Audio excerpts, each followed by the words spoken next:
have a gift that nobody can see, that was handed over to us to do something amazing. Take the gift, man. Take the gift. Take the gift, man.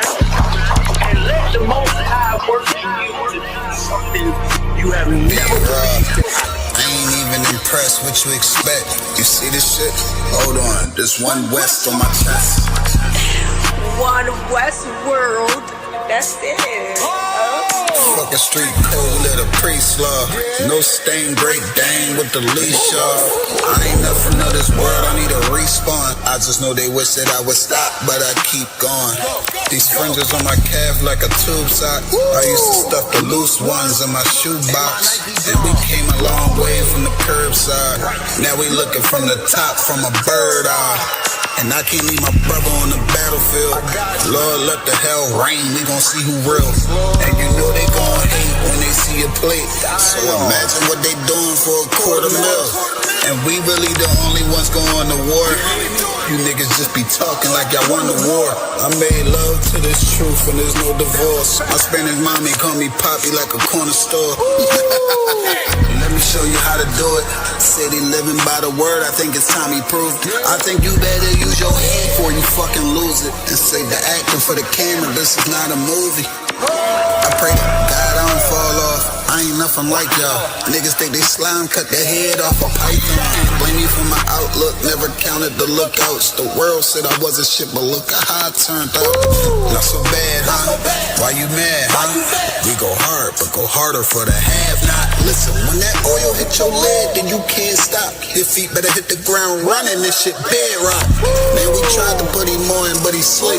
Waking up the people, that's the job for a priest. Hopped out the wheel, French is swinging like a pendulum. You heard of the tribes, where the fuck you think they get it from? Look, I'm a soldier, get the order, then I get it done. Got some big shit to split the water, make these niggas run. Why you hurt? If I told the truth, then I showed you love. Let me prove it, wanna move right, let me show you how to do it. Let me show you how to do it. City living by the word, I think it's time he proved. I think you better use your head before you fucking lose it. And save the acting for the camera, this is not a movie. Don't step over the line though. Everybody, anybody, it's up for everybody. And that's not, I got bigger fish to fry. I got people to say it. I ain't even on a rap, so I already beat the rap shit.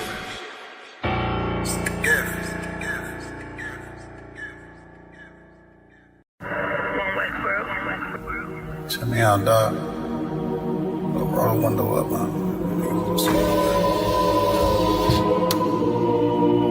The water.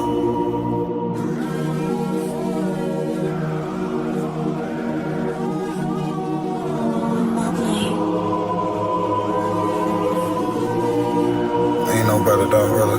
The son of a king. I don't Balenciaga. I might just wear a collar. I might just wear the Pradas. But I'm thinking long term, so I might say the dollars. We ain't no better, I'm just being honest. I should've went to college, but I was thinking violence. This a one West world, we the fucking livest. Break it down, we break ground, we don't break no damn promise. Let's get active, dog, don't tell me how you feel about it. These cats saying too much, they ain't learn enough. You maxed out the first quarter, I'm still warming up. These niggas tossing up a brick, they can't score with us. Who gon' come against us? On the Lord with us. Them niggas riding for you, I hope they rise till they crash. Put my name in your mouth, I put my belt to your ass. I ain't running no race, I just hope that I last. All them niggas you look up to, I consider them trash. Only time you seen a leader was in Wayne hand. Niggas will dap you, then pop you with the same hand. I'm a main player, I stick to the game plan. He don't really fuck with you, that's your main man. We them niggas came through and made your city hot. Yup, said he in the field, but he really not. And I ain't casting no stone, I just let him rock. And that's the kind of story they gon' read about. But if it's war, it ain't no tapping out. Grip still heat, spit like a dragon mouth.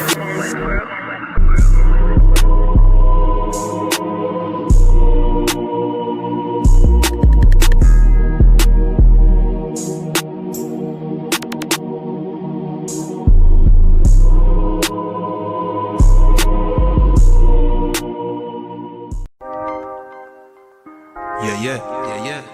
I want West in I place once more. Yeah, easy. You wanna know where I come from? You wanna know where I come from? I believe. You wanna know where I come from? I don't pan the Middle East, but y'all out the West one give the kid peace. Me take over to pretty Christine. A big broad smile and giggling teeth. Have a brand new 4-5 pretty crisp clean. We deal with the chica press pretty pristine. Them say them bad but we no intrigue. If you this now you top then killing increase. And we no join both sides. One West are the best you fi know boy. You put a S on your chest when the chrome pint. Every bone a broke we left lone tribe.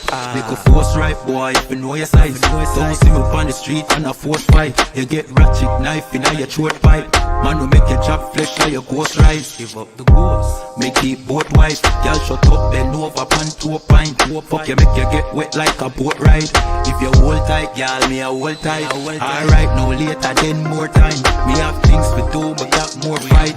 Look you at the nanny, girl, do a bright. When we shoot the bumbo clad, you a grind. That's where me come from. I don't pan the Middle East, but y'all out the West one, get the kid piece. Me step over to pretty Christine. A big broad smile and giggling teeth. Have a brand new 4-5 pretty crisp clean. We deal with the chica press pretty pristine. Them say them bad but we no intrigue. If you this now you talk then yeah, them too bad, I just smoke them off, I just slogan. You coulda big and tough like Hulk Hogan. You get your own a bag, you get total. Send your soul to God, the best no God. The whole fucking clip of your own that. No consent, no chop for your own bat. I go get sent off, we run postal. Get a PO box. She say me handsome, she want hold me cocky at ransom. She want hood fi broke, she want yam some. She say breed me, give me that one son, boy. We have shotgun, we have Remington, we have Magnum. So if a beef you want, you can have some. Anything we come turn in a phantom. And where we come from, I don't pan the Middle East, but y'all out the West one get the kid piece. Me step over to pretty Christine. A big broad smile and giggling teeth. Have a brand new 4-5 pretty crisp clean. We deal with the chica press pretty pristine. Them say them bad but we no intrigue. If you this now you talk then killing increase. Increase.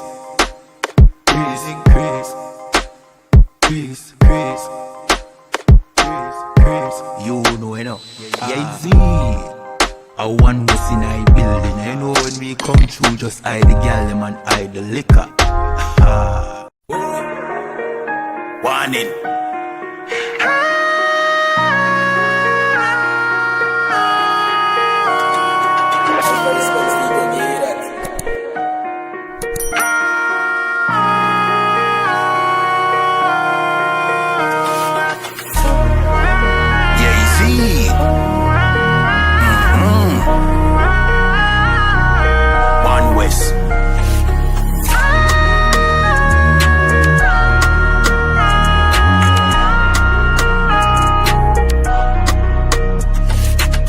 Say this from me heart on a rum chat. Here we contact, get your gunshot.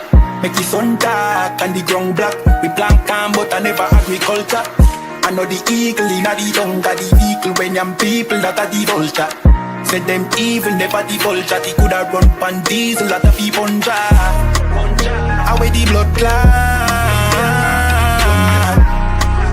Do some gun back. Away the blood clot. Do some gun back. Easy we coulda squeegee inna the Honda. Sleepy gunshot beat him inna him slumber. Greedy fi make them dopey a the younger. Glad say me nah pre when me the younger. That no mean say no pussy can try. Pussy try run up and give with them life. Can't see penalty give with 3 points. This one West boy you must see one die. Away the blood clot. Do some gun back.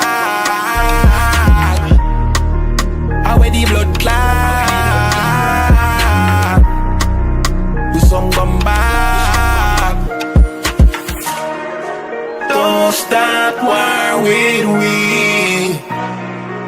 You will see, you'll see.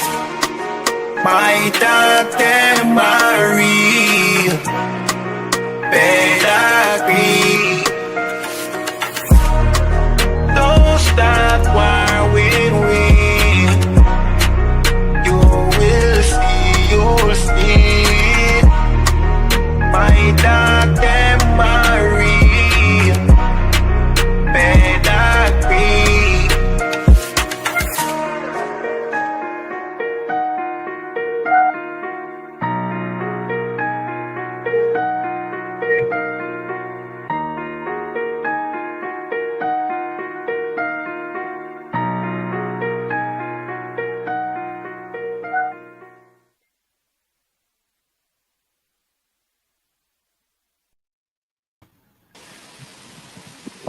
Yeah, what's going on, man?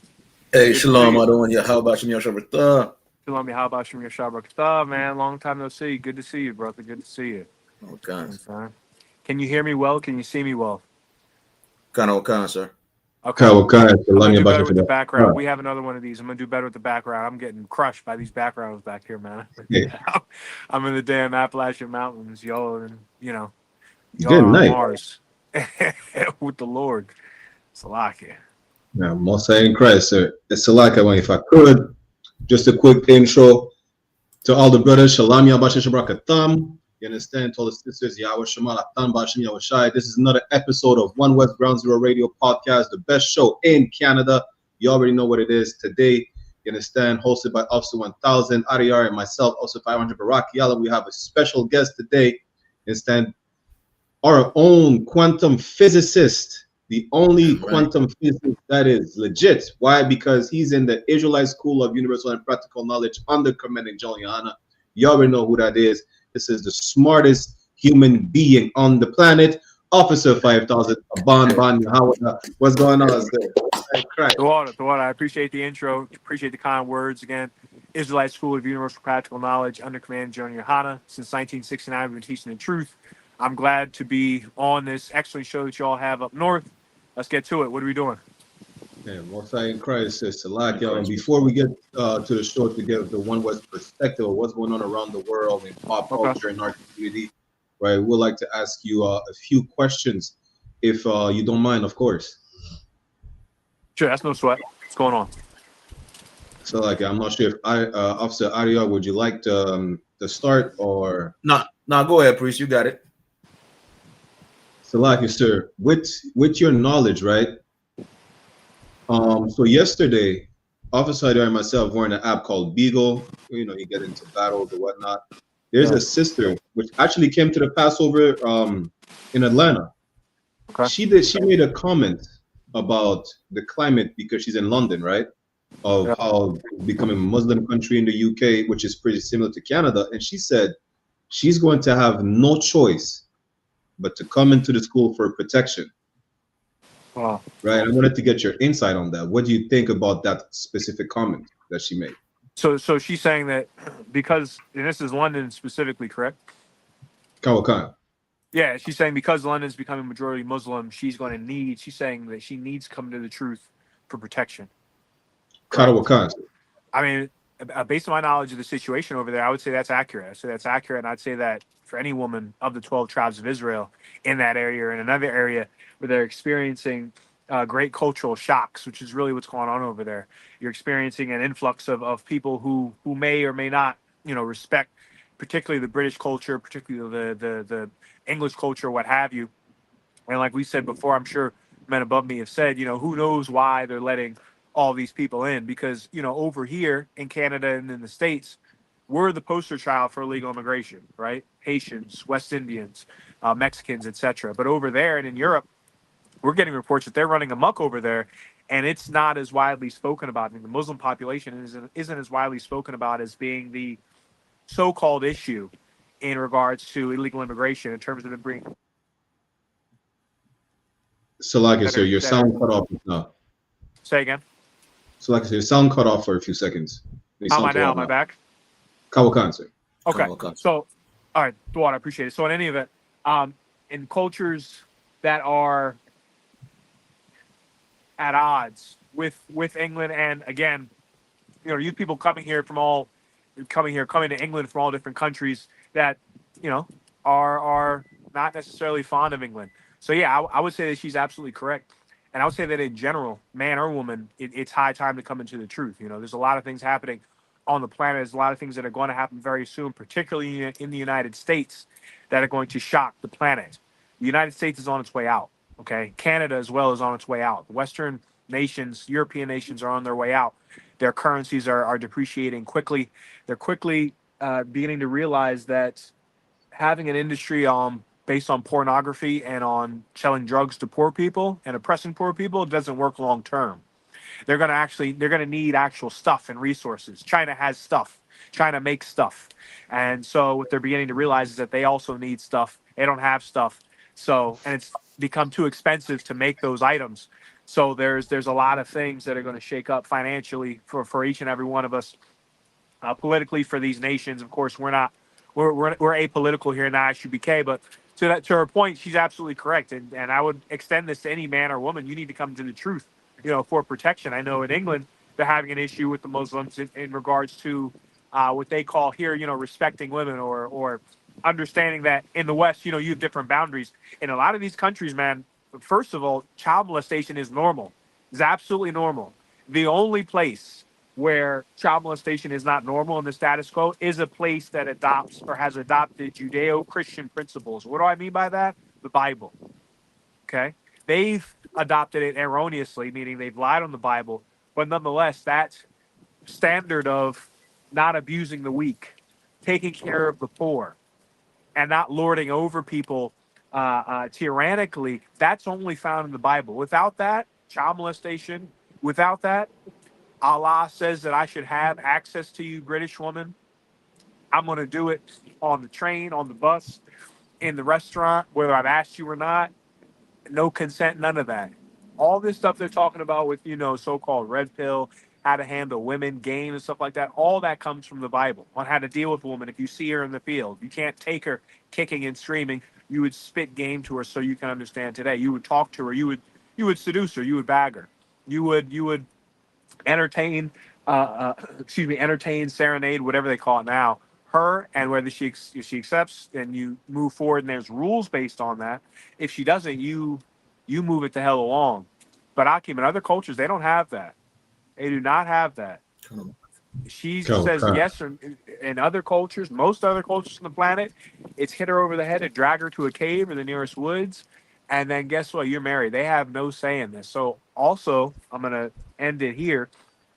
To her point as well, feminism, etc., anything pro-women, again, it comes from the Bible, because there is no religion that values, there's no major religion or ancient religion that values taking care of those less gifted or skilled than you and those weaker than you.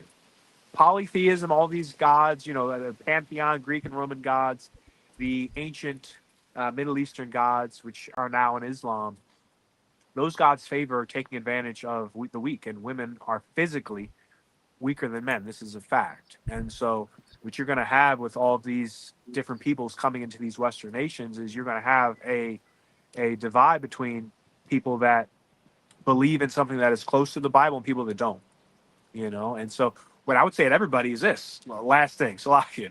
What I would say to everybody is this: is if you see that these peoples from these different cultures are bringing these things into your country that you don't like, and the history of many of these Western cultures, in that they've taken the rules from the Bible. Thou shalt not unalive.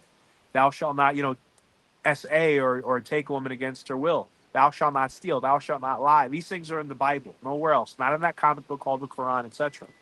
If you see that what's good and right and just in a society comes from the Bible, why would you have anything negative to say about us?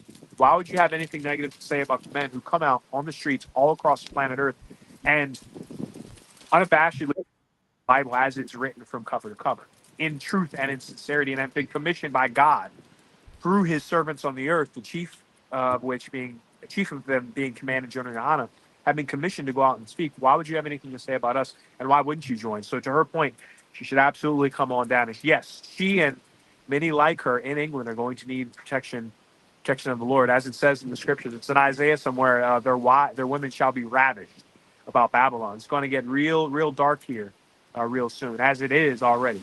Go ahead. So throw out the other one.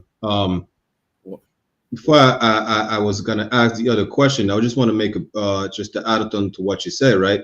Because last week we actually played a clip of some Pakistani guy, an Uber driver, I think it was in Toronto, somewhere in Ontario, telling the white woman, if it was Pakistan, I would have already snatched you up. It's just because I'm in Canada, I can't do it. He literally said that.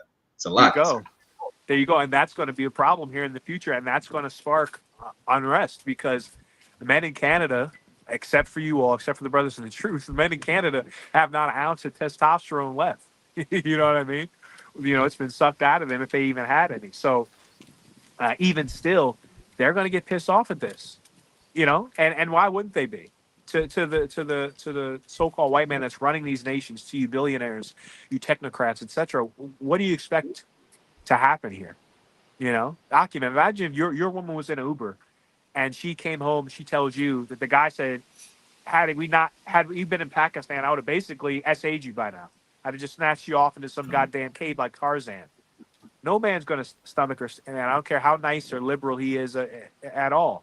So they're, you know, putting together, setting the stage really for civil unrest, and it can be argued that this is what they want at the top, because then it can come sweep in with, all these rules, etc. You can't say this, you can't say that, be in bed at this time, etc., and use it as a means to build up their war chest.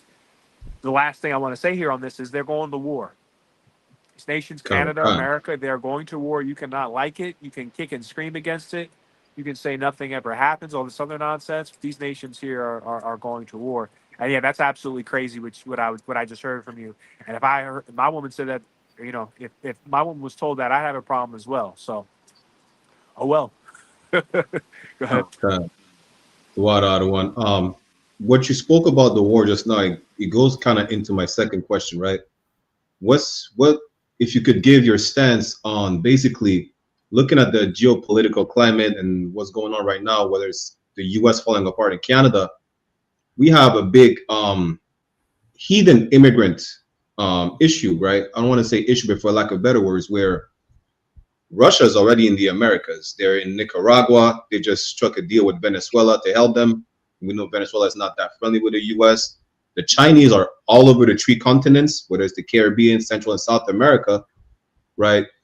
How would if you could give your stance on that, knowing that not only everybody really, including Canada, is separating themselves from the US, but also the quote unquote enemies of the US are coming in right at their doorstep. Yeah, well, again, like I said before, the fix is in the U.S. I think that it can be said that the "Make America Great Again" means exactly what's happening, and that is that America is no longer a global hegemony, meaning it's no longer a world power, but it becomes a regional power. Remember, Akim, America has only been a global power for about 100 years or so, post World War II. Before that, America was just another kid on the block. And I think that we're heading back to those days where, as the scriptures say, every man shall go back to his own land. And when that happens, you're going to have scientists, etc., that leave, financiers, wealthy people, etc., that leave this country that are not from here originally, like Elon Musk, and like many of the new billionaire families that are so-called Jewish, that are Middle Eastern Arab as well. They're going to go back to their countries of origin, Iran, Israel, etc., Pakistan, like you had mentioned, India, etc., China as well. And so what I think's happening here is that they're beginning to lose their grip. They're beginning to lose their grip, and the like you said, the other nations are closing in and are trying to get as close to America as possible.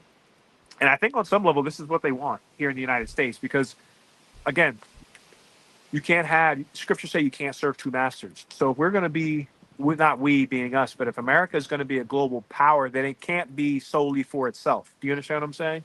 It can't be Okay. America first, because then it's global second. And if it's global second, the countries that are not global second, like China and Russia, are going to continue to gain power, gain wealth, and gain resources and gain land. So you really can't have it both ways. And so the question should be pondered as to whether they want America, they being the neocons and other rich Edomites in America, whether they want this place to continue as a world power or not. And that remains to be seen, in my opinion. You asked for my opinion personally. And I think that's what's going on. I think that there's a big fire sale on the planet. If you want to start something, a business, you want to get land, you can do it now. Everything's on sale. Everything's up for grabs. Any doctrine or ideology that was held in high esteem before is you can run it through you can run it through a cheese grater now. You can run it through a meat grinder. Christmas was uncontested and unchallenged. America's power on the earth was uncontested and unchallenged. Now all that's being challenged. All that's being challenged, religion, etc. To the resources, to the land itself, it's all for sale. It's all up for grabs. I think that's what you're saying now. Now everyone's trying to grab power, locally and internationally, and it's going to lead to the return of our Lord Jesus Christ. So to your point, them coming closer and closer to America is them inching closer to war. Kawakasa, the water out one. I have one last question before I pass it to Officer Adayar. Is you see what you said about making America great again? So I just recently seen a post, right, that they're talking about making Europe great again. If I could get your stance on that, Baba Kushad. Yeah. So again, these nations are looking less and less to the globe and looking more and more locally. And what you're seeing a rise of as well, I didn't mention this before, is nationalism. Nationalism, and nationalism is essentially the in a crude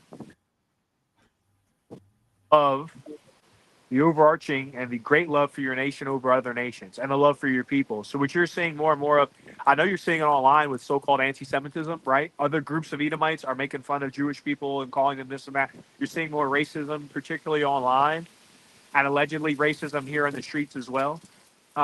A lot of nations are going to become nationalistic again, and that's great for us. You know why that's great for us? Because when each nation cares about itself, they're more likely to press against those that are against their own interests. And so you're going to see more and more frictions. It all goes back to that scripture in Esdras that we have been mentioning here throughout. You know, every man shall return to his own land. I'm loosely paraphrasing. You know, every beast loves his like, and you're going to see that amplified here on the earth. These things and these qualities were always there, right? You had the Nazis before that you had Rome, etc. They've always been down for their own people, and they've hated and been truly racist because they've had the power and they've killed millions of other Europeans, you know, Germans, Russians, etc. They've truly had the power to be racist against other Europeans, or racist, meaning hateful against their cousins, if you will.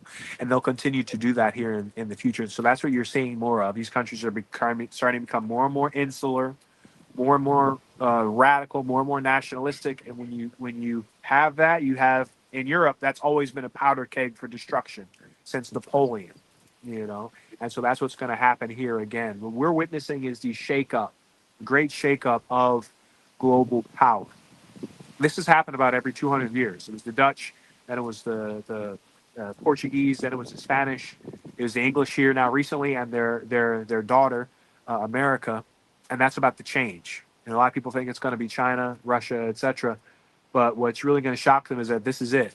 And after this, the bill is going to have IDR's face on it with some maple syrup. or some fried goat. I had fried goat, man. That fried goat in Toronto I had a couple years ago. That stuff, that was delicious, man. I don't know what I missed. I haven't had Haitian food in the world. I haven't really had much of it in the truth because of it's a lot of wind. Haven't had because of where I'm at up here in the Northeast. I have to go to maybe Boston would be no. New York has some. Maybe Bushwick or Brooklyn and get some real Haitian food. You know what I mean? But yeah, it's real good. Anyway, that was all on that point I had. Kawakan, the water, sir. I'm gonna pass it to Officer Adayar. Appreciate you. Hey, Shalom, Adawan, Yahabashim Yoshabrak. Good to see you, Adawan. Well, I have a question which I have a question which is in two-part, Adawan, if you may. What made you choose the I.S.U.P.K? And also looking at, the different groups that are growing, inside the nation, we could say, what is your best advice to a brother, to not choose these other groups, but to be inside of the I.S.U.P.K? Yeah, so firstly, what made me join the I.S.U.P.K was the militancy, in one word. So coming in, I had been told about the truth by a family member, right? And this, said you're a Jew, whatever. And I remember being told I was an Israelite. I could literally see the stars were dancing. It was like everything became clear. So one way I can summarize it to you. And so for for a while, for about a year or two, I've been listening to everything under the sun on YouTube. Where I lived outside the city. I was in the suburbs, so it wasn't around where it was all happening. There weren't a lot of black people where I was, and I just wasn't near the city. I was like 40 minutes or so from the city, so I was watching it on YouTube. long story short. And I saw every other group under the sun. And so one group would say one thing that's crazy, another group that would say another thing that's off the wall and insane. They had a lot of history, and like I think Jeremiah haven't mentioned it on I think it was a Monday class. They can rattle off a lot of facts. You know what I mean? Like they got a lot of knowledge, about Christopher Columbus, about the Earth being round, about Mars and the other planets and stuff like that. But looked it looked JV. And for those of you that don't know, that's junior varsity, like amateur. And my personality is such that I can't really get behind something if I'm not in something where the people I'm around are feared or are respected for, I guess I would say, being militant. In the world, it was, being feared or respected for other reasons, but it's a matter of blood. And they say blood reigns king. That's not really true, but I think it's simply because of my makeup. I had to be around men that were militant and men that, and that's just the only kind of group that I could have ever truly joined and truly been a part of, like I am with this one. I can't be around a group of dancing boys camping and dance with each other. I'm sure it's a lot of fun. I'm sure it's great if you're a woman, but not if you're a soldier. And that's what I am, a soldier, and that's who my family is. And so it would have either been this, or I would have been doing things or harming people at someone else's behest. And they call that in the world a mafia or a gang or Esau's military, but that's just who I am and who I was. So, Adi, your point, what made me choose it, I think, is a scripture where Christ said that my sheep hear my voice. And that's what I attribute it to. I remember the first class that I heard from Jeremiah Hyman. They broke down the scriptures. He broke down the scriptures in a way that I've never heard before. And one of the things the other groups don't do, fake Israelite groups don't do, is they'll read the Bible, but it's if you listen to that with church, in the world, I wasn't in church much, but I imagine how a church sermon would go is how they teach. Like you hear the scripture, you hear the breakdown, it's cool, but it's nothing, there's nothing behind it. You know what I mean? Either the person that's talking about it hasn't lived that experience, like don't be in a gang or don't hurt people. They haven't done that themselves. You know what I mean? Or it's just something that they've heard and they don't really live. And that's what we're beginning to see with Guerrilla Hebrew. That's what it is. They don't live this. You know what I mean? And with a man or woman that lives it, you can hear it when they speak about it. And I hear it in both of you. I hear it in, Cap Hadariala, shout out to him over Canada. I hear it in the brothers in Toronto. Shout out Zabadia, Toronto's finest. I joke with him about that. Right. Sharyuan, brother Sharyuan, etc., and all the brothers in the I.S.U.P.K and sisters. I hear it in you all, and so that's what drew me to the I.S.U.P.K. It's just a group that I could see myself being a part of, and I am a part of here for several years. Second point was on advice to a brother who is in the situation that I was in and hearing other groups. Quite frankly, you should be enjoying whatever group you want to join. For me, it wasn't really a choice. I heard Jeremiah Hyman's class. I started going to the Sabbath service where the first class I started coming in.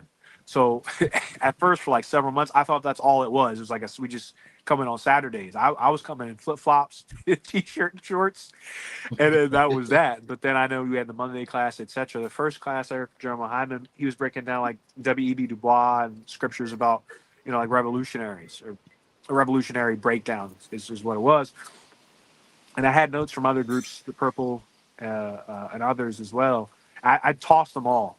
I threw it all out. I couldn't go back and listen to them after the way we break down the scriptures. Class, it was revolting. Honestly, revolting, and it was gay. It is really gay to hear. And, in the world, I wasn't in church because I thought I had the same sentiments. It just seemed feminine. Like I didn't want to be a part of that. I'd rather be someone that was, to be quite honest with you, into some bad shit. You know what I mean? Like I didn't want to be someone that was banging a tambourine and someone that's in a place full of women. That's who I wanted to be in the world. And that's who I was around. And so I say that to say, where was I at? I say that to say that, what they were saying, fake Israelites, what they're saying, and how they speak it to seem real feminine for me. So it just wasn't for me. If it's for you, it's for you. But to your point, I would weigh it against the scriptures, and I would above all that I said, because that's from my personal experience. What I would say is look at the fruit, look at the products, right? Coca-Cola talks. They have advertisements. They have, their campaigns. I know how well Coca-Cola is doing by their revenue, by their notoriety, by their accolades, by their awards, by what they produce, okay? By their accomplishments, by their deeds. You know where I'm going with this. See, any man or woman that's conflicted, you need to look at the deeds of the men that are teaching. What are they doing? How do they live? How have they lived since they've learned the truth? Are they actually living up to the standards and code of conduct that is prescribed in the Bible, the law, statutes, and commandments, that is? You look at the fruit, what they produce, the men and women that are in their group, you look at them, you measure their character, their actions, etc., against what's written in the scriptures. And one thing that's amazed me since being in the truth is that, most organizations where you have a lot of people, you actually, like what happened in IUIC with that girl, that happens a lot, right? In businesses, right? You have people that do that in college. A personal story, there was a kid, I'm in a dorm, college in the States, it's like Canada, right? You have dorms or whatever. So I'm in a dorm, I had a single, and the dorm to the next dorm over, like apartments, right? So the next building or room over was this kid. I never talked to this kid, right? The one time he said hi to me was like before the weekend, and I went back home to my parents for the weekend, and I came back and they had a stretcher with a cloth over it, sheet over it. I'm like, like what the hell happened? And I remember a very strange smell coming from that hall, and apparently that kid had offed himself, had unalived himself, and they had talked about it in college, and that was that. Business as usual. You hear of all the school shootings at college. So I say that to say that many organizations, you have a lot of crazy stuff that happens. And what's amazed me about the Israelite School of Universal Practical Knowledge is that, yes, we have events and we have issues, etc., but it's not at all, to the level of any other organization. Like the Home of the Truth, that moniker is absolutely true. Because in any other organization, what happened to Joy Morgan, etc., is just, it happens. You have bad apples, etc., that stay in and then abuse people. What's amazed me about the school is that it is tailor-made to weed out, bad apples. Tailor-made to weed out bad apples, tailor-made to weed out people that aren't sincere. If you're not sincere, you're not going to be able to continue. It's too difficult. And the payoff is not, it's typically not what an insincere person would want or would expect, I hope that answered your question. So what other one? We lost Brachiala.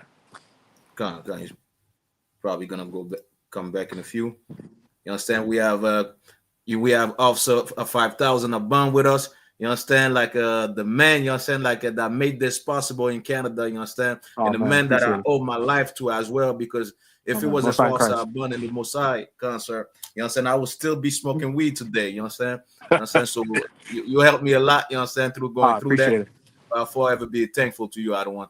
I appreciate that, man. Mosai and Christ, thank the Mosai for that. And I appreciate both of you standing strong as you have been for those many years, getting off the ground in Canada. There's a lot of tough days, a lot of long trips and long drives that I had to take, and seeing you all and you all and assisting you all really made it worthwhile.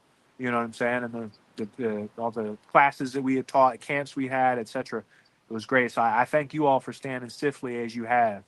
I really appreciate it. I got about a few minutes left here. Did you all have any more questions?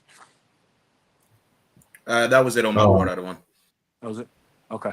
All right, man. Hey, man, I appreciate it. Canada, we got Montreal's finest, or Montreal's finesse. I gotta learn French too, man. We gotta get back. I gotta get back into the French.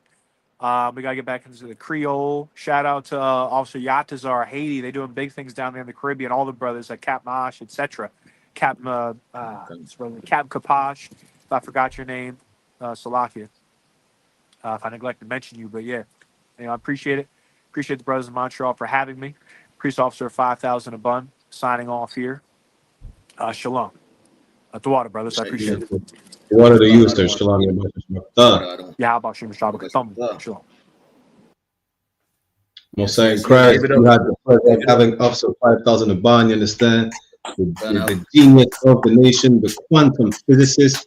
Like, you don't even understand what goes on in Officer Ahban's brain. Like, Officer Ahban's brain is like an equation in itself. And only God knows. You understand? Salakia.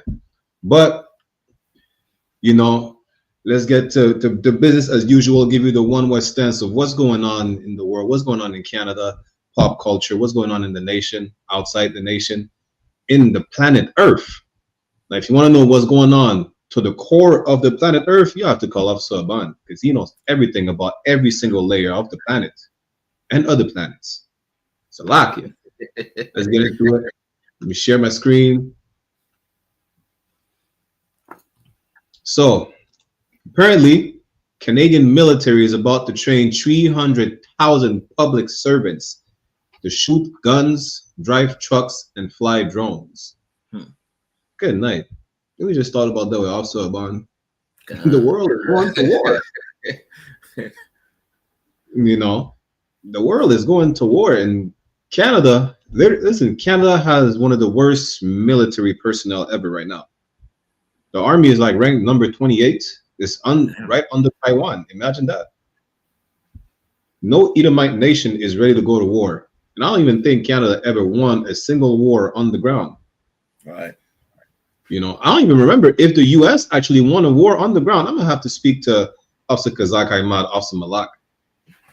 I don't recall when has the U.S. ever won a war like on the ground.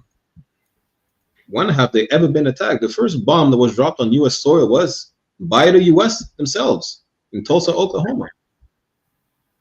You know, I don't know. I'm not an expert. All I know is that biblical prophecies come to pass, regardless of what amount of training that you're about to go through. It's a lot, y'all. And this is beautiful to you know what I'm saying, to our ears, you know what I'm saying, like you saying exactly like you said, priest, you know what I'm saying, the Bible unfolding, you know what I'm saying, live in front of your eyes, man. And for all of you that's in Canada right now, you know what I'm saying, all of you young drug dealers and whatnot, if you think, you know what I'm saying, look at what's going on in Ukraine right now. You know what I'm saying? They're snatching men from the streets next to their, you know what I'm saying, their women and their children so they could go and fight for them. You know what I'm saying? The same thing is gonna happen in Canada, man. You know what I'm saying? When these Edomites, you know what I'm saying, start, you know what I'm saying, dying on the battlefield, they're gonna come for you, man. You know what I'm saying? Like the best hope you could have, you know what I'm saying, or chance, you know what I'm saying, is come in the UPK, man. Be a certified priest of the Most High, you know what I'm saying, and then, you know what I'm saying, you won't have to fight for, you know what I'm saying, for your oppressors, man. But you know what I'm saying, like a lot of you are going to fight.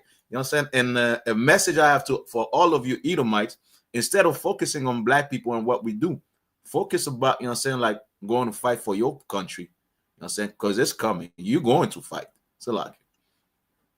Okay. I just want to add to that. You don't have to be white to be drafted, just to let you know. Some East Indian students went to Russia or Ukraine. I think he went to Russia. He was drafted right away. Listen, you know, the only thing that you have to do as a so-called black, Latino, or native brother or sister is coming to the I.S.U.P.K and the Command and Join YAHANNA. If you want to be protected, if you want to actually fight for your people, the military, Canadian military, the American military, the British military, secret services, the French MI6 or whatnot, is not the way. I'm telling you right now. You understand? It's already bad. It's about to get worse. So like y'all one.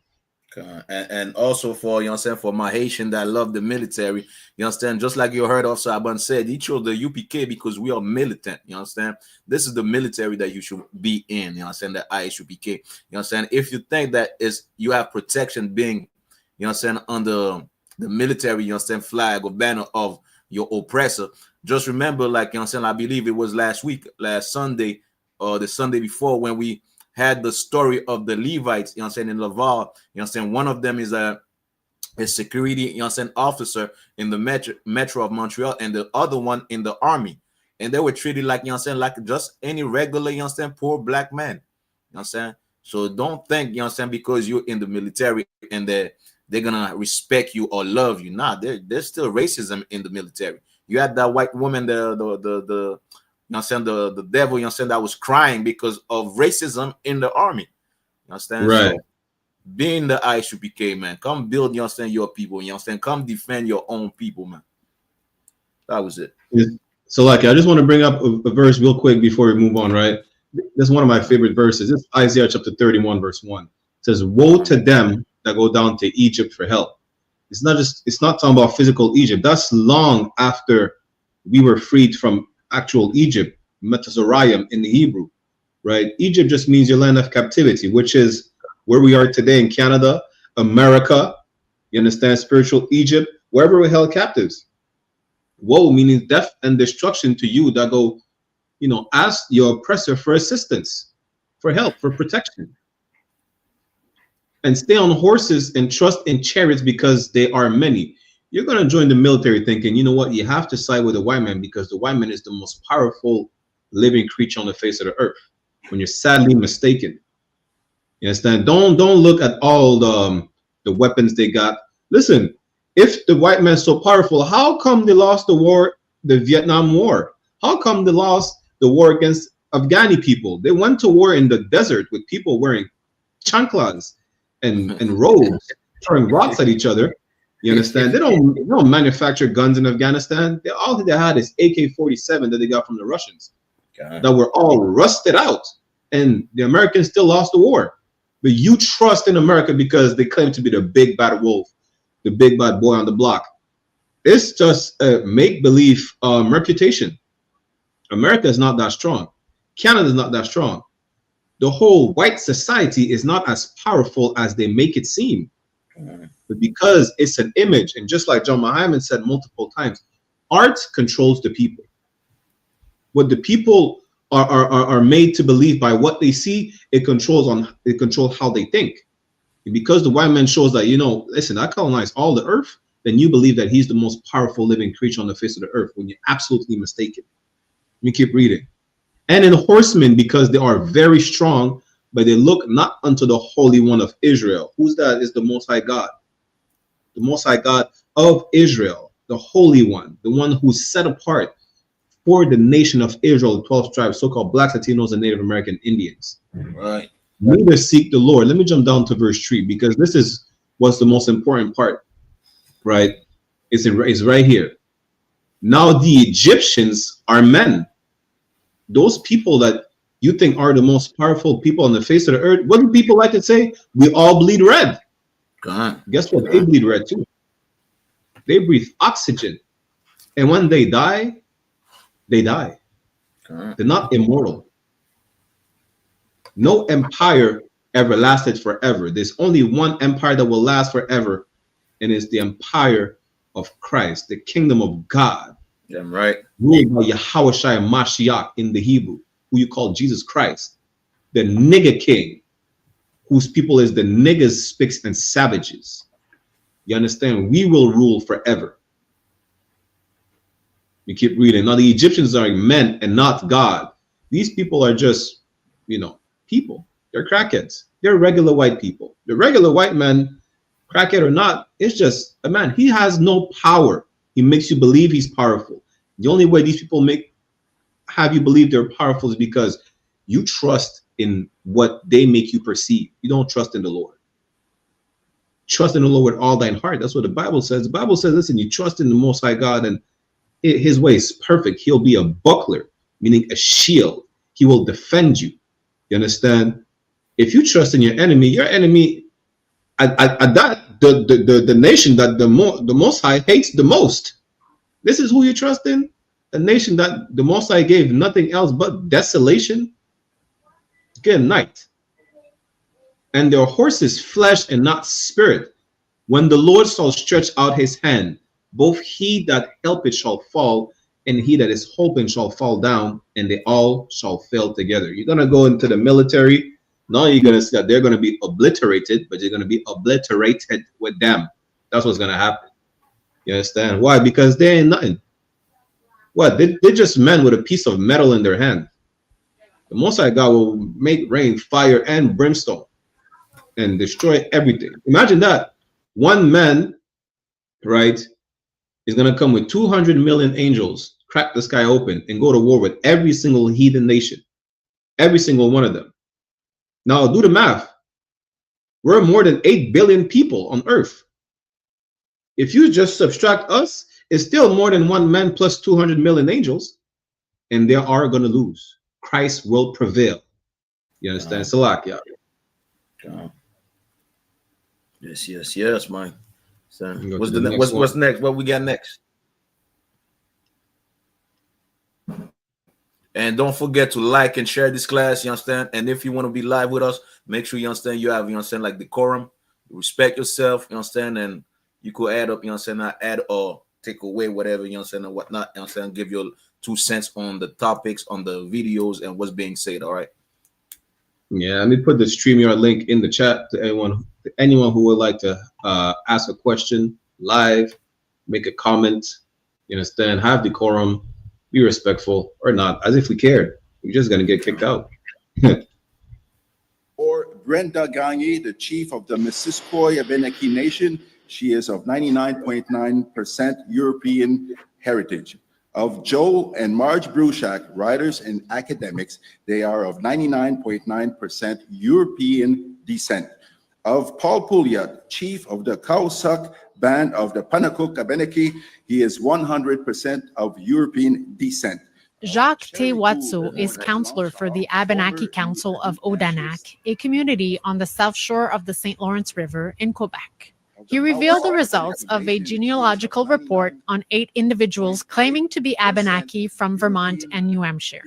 The conclusions are unequivocal. The individuals studied have no Abenaki ancestry. Some may have distant indigenous ancestor, but they are neither Abenaki nor close enough in time to justify any legitimate identity claim. Mandated by the councils of Odanak and Wolinak, the report was produced under the direction of University of Ottawa's Associate Professor Daryl Leroux. Our methodology was rigorous. We consulted about 10,000 documents, including Canadian and American archives, academic databases, and recognized genealogical sources dating from the 1600s to the 2000s. This genealogical research focused on the leaders of the 4 groups in Vermont. They were recognized by the state in 2011 and 2012 as being Abenaki tribes. In response to the report, the 4 Abenaki chiefs issued a statement saying, "The recent so-called report published by Odanak is junk science, compiled with bias and full of factual and interpretive errors." I met a lot of people in my life. In the 70s and 80s, Elder Denis Obamsawin admitted to having shared his knowledge in good faith with people who claimed to be Abenaki. But now he feels disappointed after hearing the results. Those people have not walked with us, have not shared the struggles and our grief, our celebration. In February 2025, Councillor Watso and Professor Leroux presented a workshop at the Vermont State Capitol on identity appropriation entitled, "What If We Were Wrong?" The issue is that the individuals in these groups do not have Abenaki ancestry. The facts presented provoked strong reactions.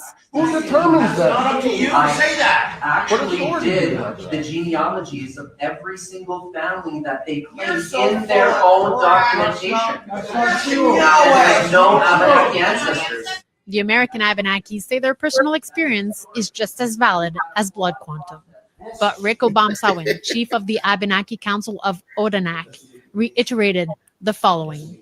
I think the easiest way to respond to that is blood is blood. The leaders' intentions for the future are clear. Will we bring all of this information to the state of Vermont? Yes. According to Watso, the relationship with the Vermont governor, Phil Scott, is one-sided. They've been unable to meet with him about the validity of the Vermont Abenaki tribes. But he hopes this genealogical report puts pressure on Vermont. On espère qu'avec ces démarches-là, il va, avec d'autres législateurs, s'ouvrir à faire une réforme complète du processus de reconnaissance en État du Vermont. Stéphanie Desèvres, APTN National News, Odanak, in Quebec. Listen, is it shocking?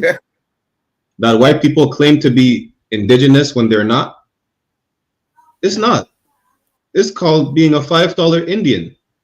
And I know it could be a derogative term to the indigenous community, but it is true that a lot of Caucasian people claim to be of indigenous descent. Now, come to find out, listen, they just brought out, and you know what's crazy? They're mad that they had to go through their own documentation, not through some random fact that the Abenaki community is claiming. No, they went into white people genealogies. They checked the white people family tree, or those who claim to be Abenakis, and come to find out, since the 1600s, there's not one indigenous drop of blood in them. And they're out here claiming, well, we are Abenakis from Vermont. You know, we want the same, we want the rights, we want the benefits, or they just claim the land when they're thieves. The Bible says that our oppressor, the white man, the devil the Bible speaks of, is a vagabond. All he does is thief. Listen, if he could, which he already does, he would steal the oxygen out of your lungs. You understand? Don't be shocked. You know, white people have been claiming that they have that Pocahontas was their great grandmother for the longest time. So is it shocking? No, but they're mad because the light is being shed on their lies. They can't lie to nobody no more because their own documentation is to prove that, you know, they are the devil the Bible speaks of, and they deceive everybody. Right. God. And also, you know what I'm saying, like this is funny because all of them in the room looks like, you know what I'm saying, Edomites, you know what I mean? But you know what I'm saying, what I would want to ask is, like, what about the benefits that they took advantage from? Are they gonna pay that back? You know what I'm saying? Like that should be a question. Like, I'm saying, all the money, God, all this money, all this wealth, some of them acquired wealth, you know what I'm saying, on the, you know what I'm saying, by usurping, you know what I'm saying, the identity of the native, you know what I'm saying, are they gonna give back that money? You understand? And this is, you know what I'm saying, the method of the oppressors. You know what I'm saying? They go somewhere, they steal the land, they steal everything, they steal your culture, they steal your name. Just like also Barakella said, they will steal the oxygen in your lungs if they could. You know what I'm saying? So now you understand why the Bible called the oppressor, you know what I'm saying, the oppressor, the devil, man, the deceiver, man. Everything is about deceiving, you know what I'm saying, with these people. They deceive the whole world. They deceive themselves. You know what I'm saying? Themselves, they are mad that they are not Abenaki, you know what I'm saying? Well, you are not. You are not a native Indian. You understand? You don't share the same struggle. You don't share the same pain. And words to the native Indian as well is, you understand, unite with those, you understand, that's in the same struggle as you, which were Latinos and the Negroes. You understand? We're in captivity together, man. That should make us, you understand, at least allies. You understand? Because we go through the same pain, the same heartache, the same, you understand, oppression, you understand, day by day. You understand? Unite, you understand, with us. You understand? Instead of uniting with the oppressor that's stealing your name. So like, imagine that stealing the land was not enough. Now you have to steal the name, you have to steal the history, you know, but you will not steal the struggle. Because I don't see white people living under bridges in Montreal. I see the natives.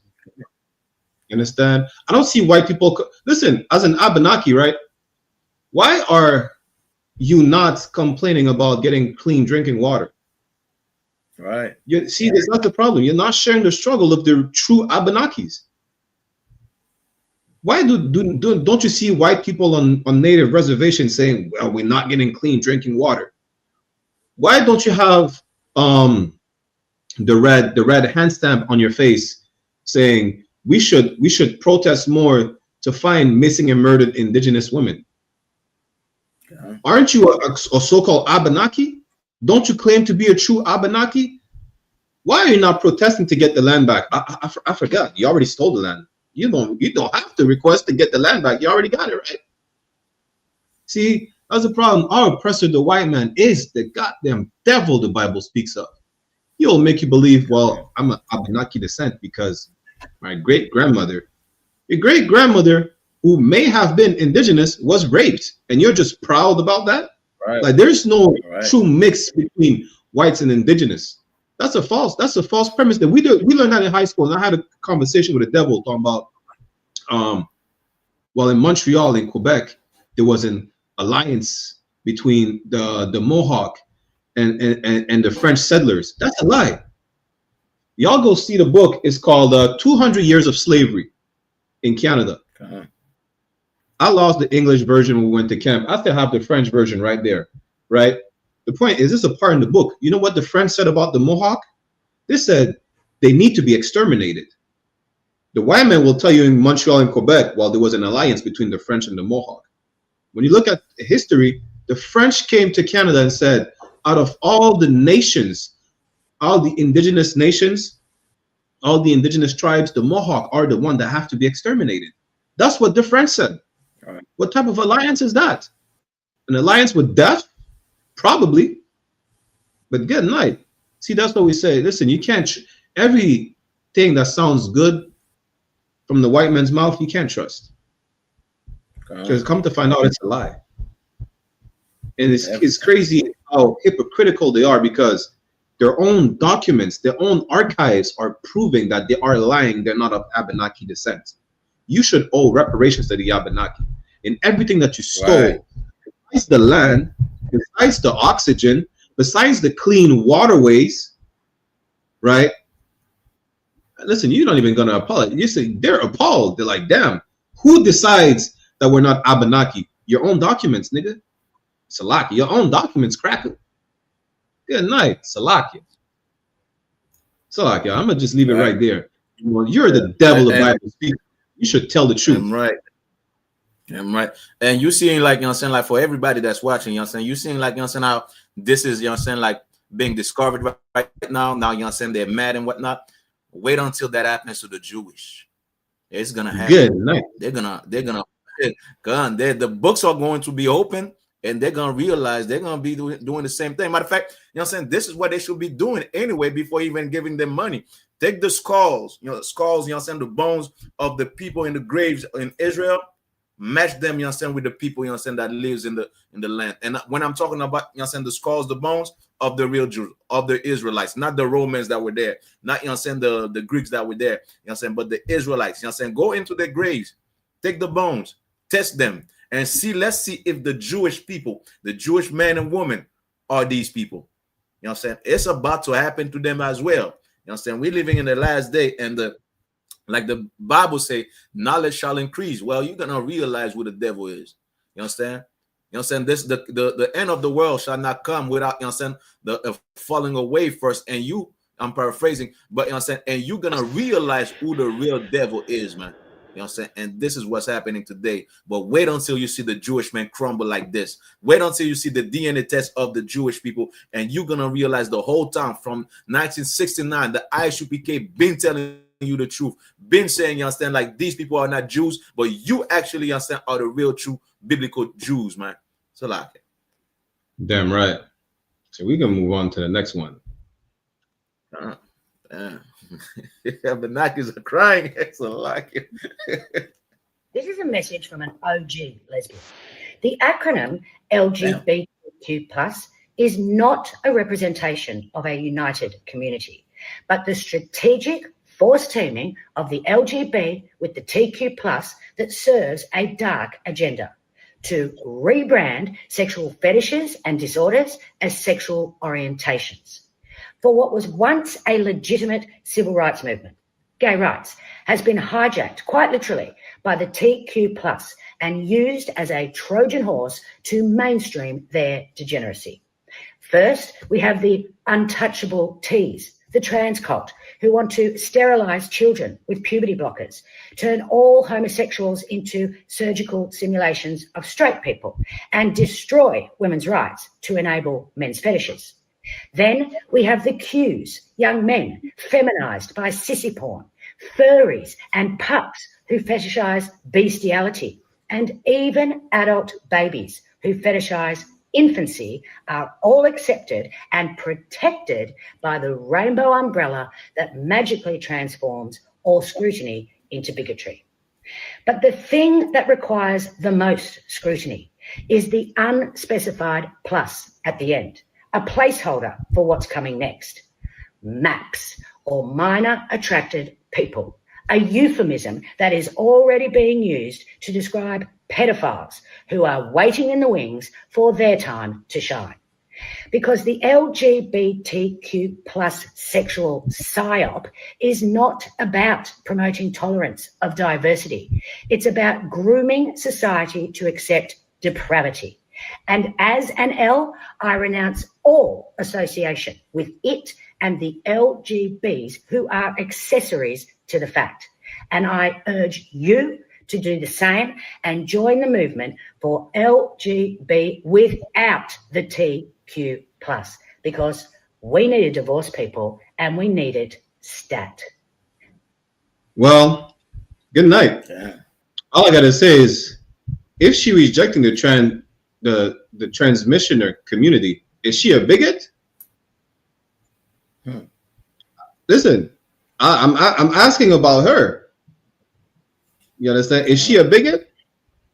She's rejecting the T's and the Q's. She's an OG BGTQ. Damn. Listen, you know what? The only fact that she said is that the plus is bringing in the pedophiles. Well, that's somewhat of a fact, because the L, the G, and the B's were made by pedophiles for the most part. Were made by MAPs or mappers. However the hell you want to call them. I don't care. It's the whole community of deviants. In what Christ said this, right? Matthew 12:26, and if Satan cast out Satan, he is divided against himself. How shall then his kingdom stand? Boy, you know how great this is to see something so evil fall apart? Because it is evil. Most of y'all, whether you're L, a B, or whatever letter you identify as, are a product of child abuse. And the rest is grooming, as she calls it. She's the one who said it. You can't say I'm a bigot because I'm repeating what she said. Salakia. I'm going to just leave it at that. It's a beautiful thing. I never thought, I would see, like, the Rainbow Coalition, the Rainbow Movement going at war, within themselves. Now, you call it the alphabet wars, man. You understand? I'm the L. Yeah. I don't want the T. I don't want the Q. Like, what the hell? Like, like, there's always a struggle. And it seems like, these people is really, in search of a struggle, in search of, like, a rush, in search of a purpose to live. Because now you don't see as much, the LGBT, they don't parade as much except during June. Nobody really gives a damn about them, really. Like, live your life, leave people alone. So now they have to find another reason to, to be, like, feel something, feel the urge of living, feel like, vivified, we could say. Feel like, like they're living or they're doing something. That's basically it. Like, she's bored, that other lesbian, woman is not giving her the pleasure that she needs. She knows she can't get it, so she's bored, really, and she needs attention. She needs, something to fight for and feel like she accomplishes something. But it's really like, it's boredom. Get yourself a man, get yourself a white man, and do what you gotta do, because that toy is not gonna cut it, and that toy is making you mad. You know what I mean? So like he said she's bored. That's it. We're about to. I wonder what's on the next episode. I don't even wonder. I don't want to know what's on the next episode of the Alphabet Wars. Listen, it is what it is. Just know this: if you call us bigots for saying that people should not live that alternative lifestyle and change sex because it's wrong, you have to call her a bigot too, because she's saying that as well. Okay. And she's an OG lesbian. She's an OG lesbian. She's the lesbo from back in the days. She's the OG bull dagger. That's what she said. Not me. These are not my words. It's my words. So like she's the one that turns them out. Damn. Listen, she's the final boss. She's the root cause. She's the root cause of you flipping the page. Damn. She is the A in alternative lifestyle. So like, why these lesbians, especially like saying like the OGs, why they always look like they have like almost the same haircuts, you know what I'm saying, the same attitude, the same clothes, you understand? Like, what the hell? You know who she looked like? She looked like Neil Patrick Harris. What? Good night, man. She looks like this. She did. God. But she did say something that is true. You know what I'm saying? It is a, you know what I'm saying, a opening, you know what I'm saying, for NEMBLA, you understand? So, you know what I'm saying, for those, you know what I'm saying, pedophiles to go into, you know what I'm saying, their movement and whatnot. You understand?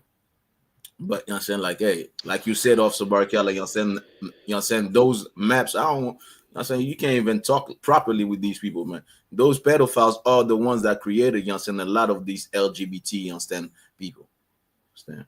Damn right. We can move on to the next one.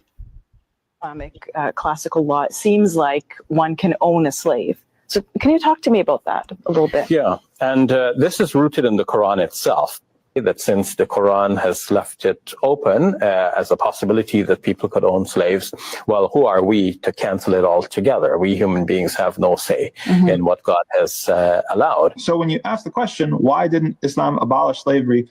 Because this mechanism is important for society. Why didn't Islam abolish slavery abruptly? Because then it would create chaos, anarchy within the society, the social fabric of society. Why the Palestine flag?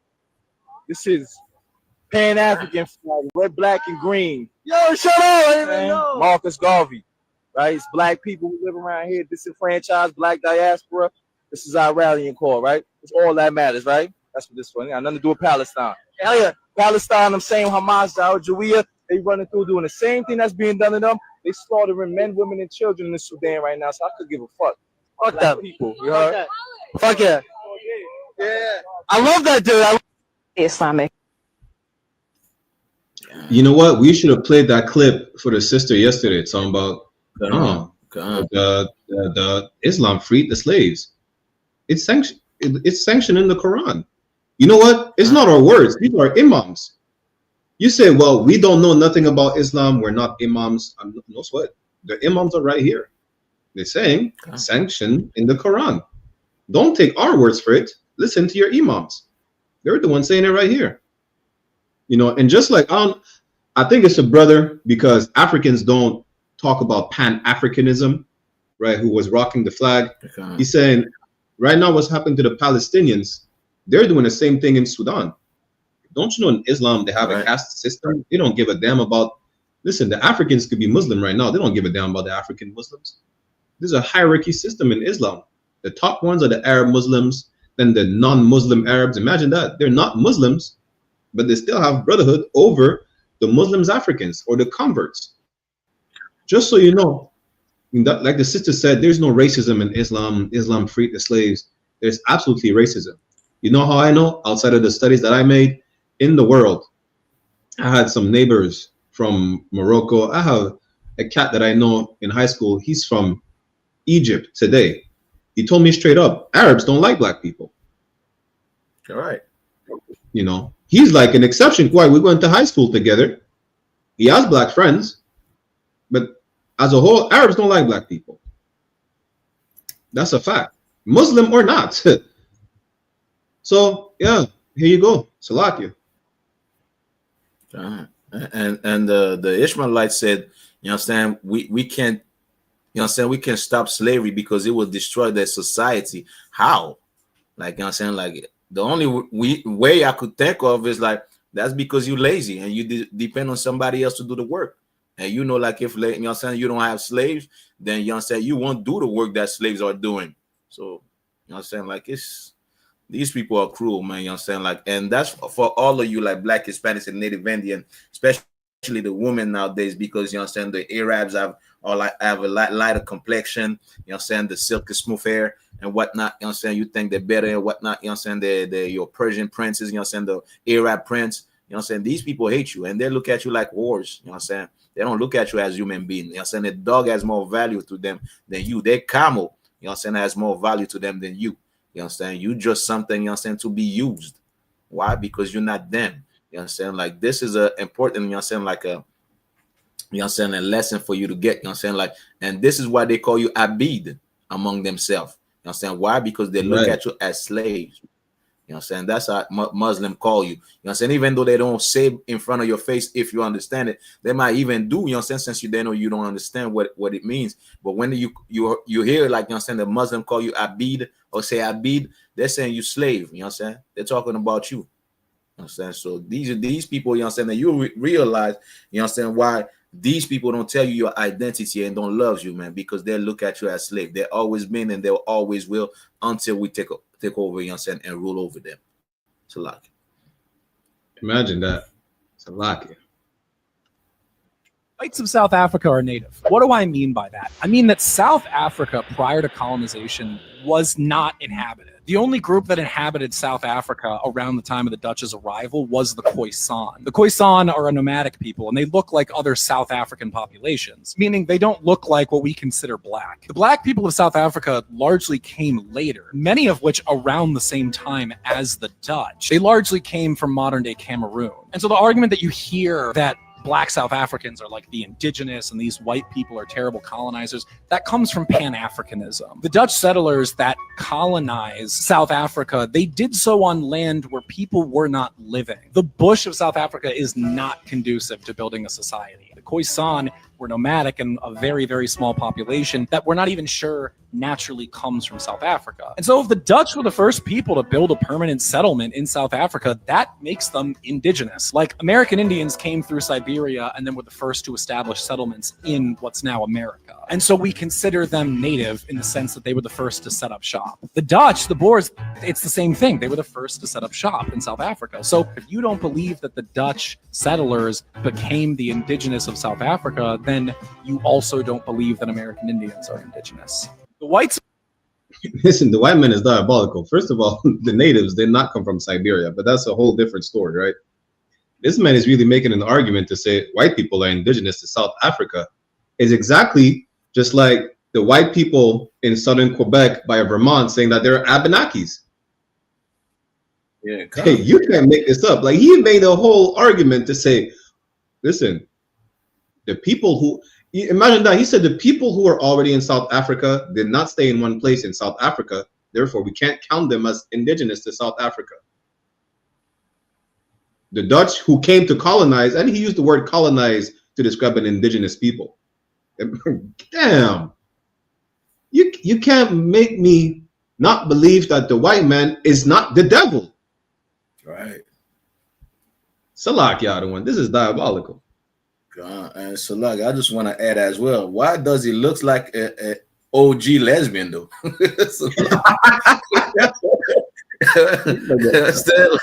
But he look like the OG lesbian and whatnot. You know what I'm saying? Like, damn. You know what I'm saying? Like, but white people, you know what I'm saying? Like, we'll steal everything, you know what I'm saying, on the face of the earth, man. Everything, man.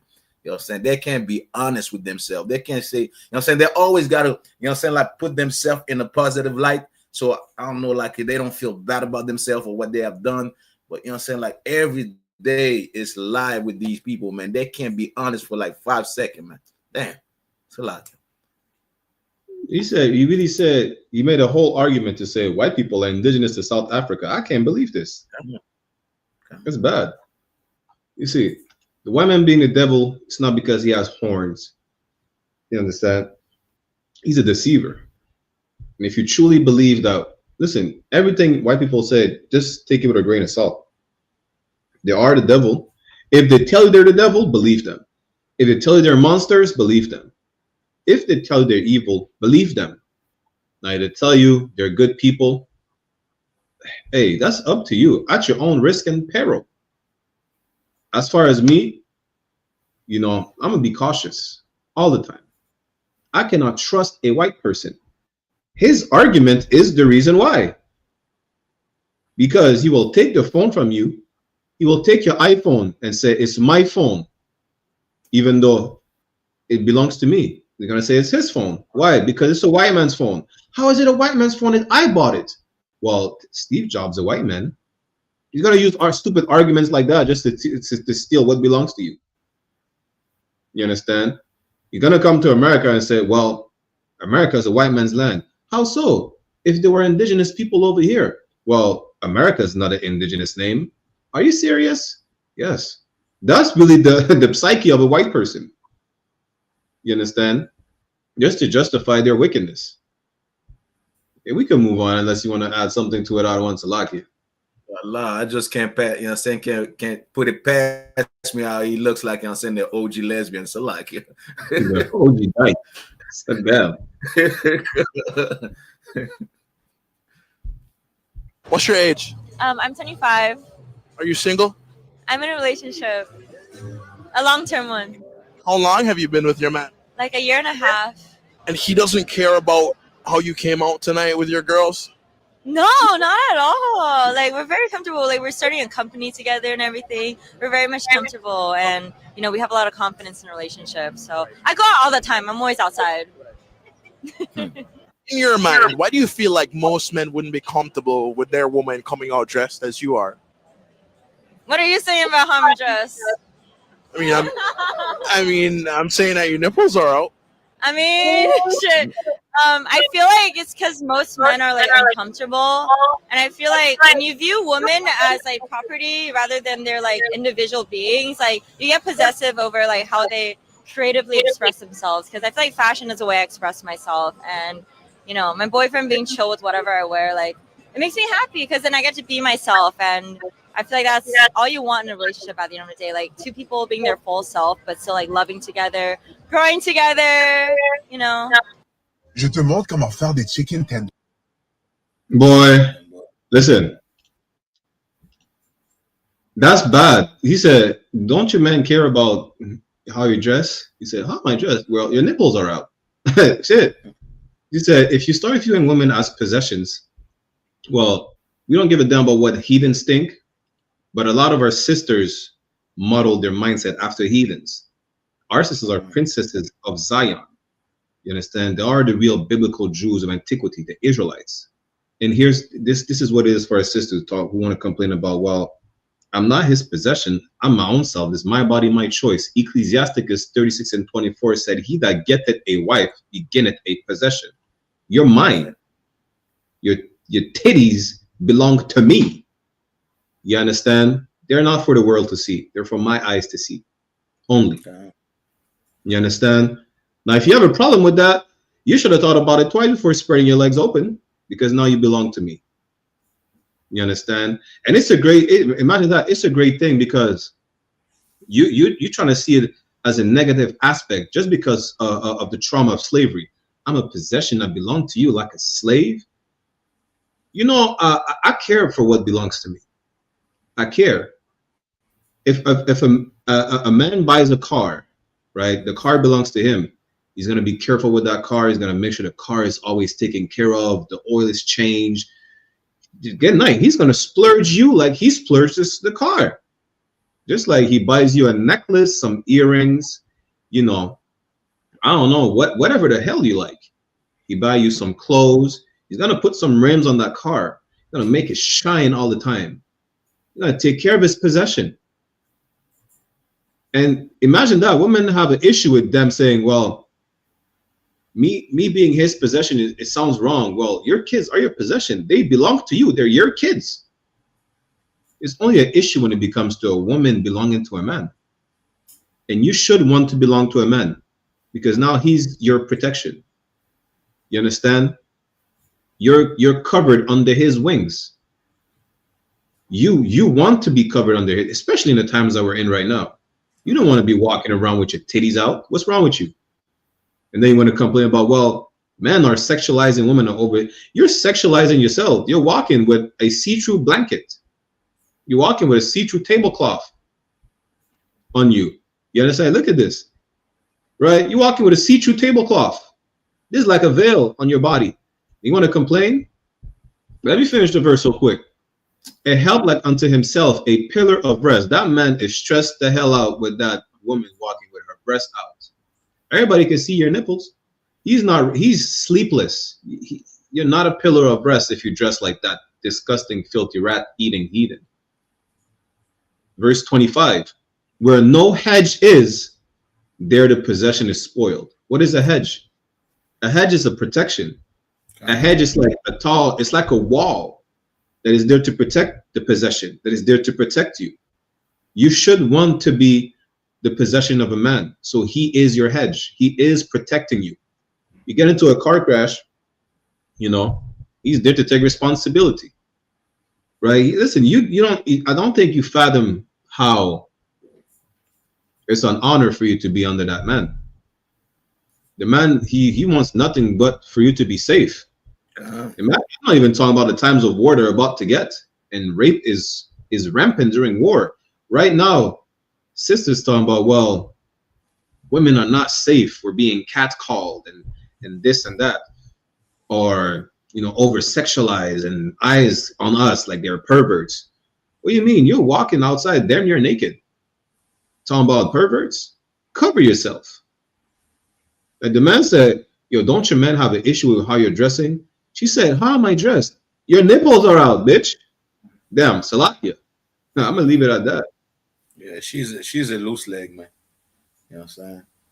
She's a loose leg. And also, like, you know what I'm saying, just like you brought the verse, like, you know what I'm saying, if the man doesn't even care her leaving the house like that, you know what I'm saying, like, he doesn't even really care about her, you know what I'm saying? He doesn't care about her protection, you know what I'm saying, a modesty, you know what I'm saying, a reputation, you know what I'm saying, like, something that I can't, you know what I'm saying, like, I can't stop thinking is we were blessed in a way because our mothers didn't act like this. Imagine being a young boy, you know what I'm saying, especially on the internet today, seeing your mom naked in front of everybody, the type of shame that you will have as a young boy, you know what I'm saying, learning that your mom is a whore, you know what I'm saying, that she's having sex with this guy, that guy at the same time, you know what I'm saying, knowing this, you know what I'm saying. So imagine that, you know what I'm saying. Meanwhile, she has a whole husband, and you know what I'm saying, she goes out, like, you know what I'm saying, showing everything that belongs to him. You know what I'm saying, well, you know what I'm saying, but I understand there's a lot of simp out there, you know what I'm saying, like that's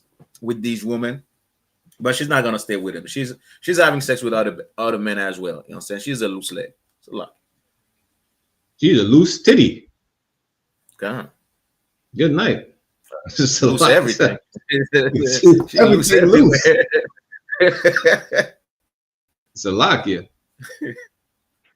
Let me on that same topic, right?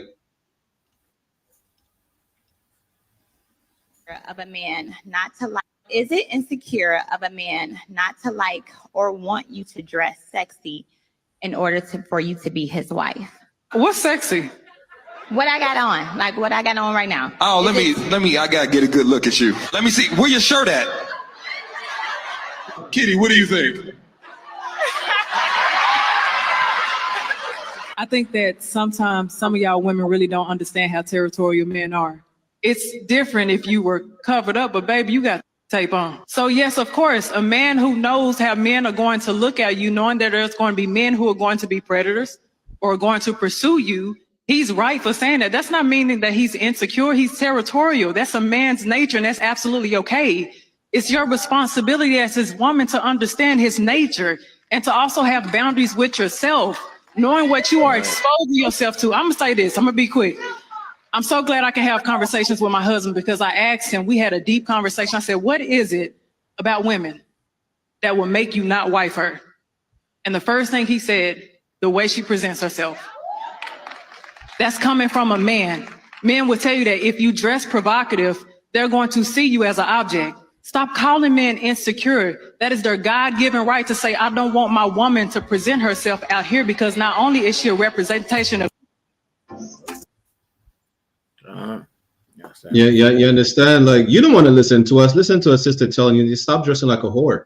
She's out here walking with a jean jacket and no shirt on, like titties out, loose leg and loose titties.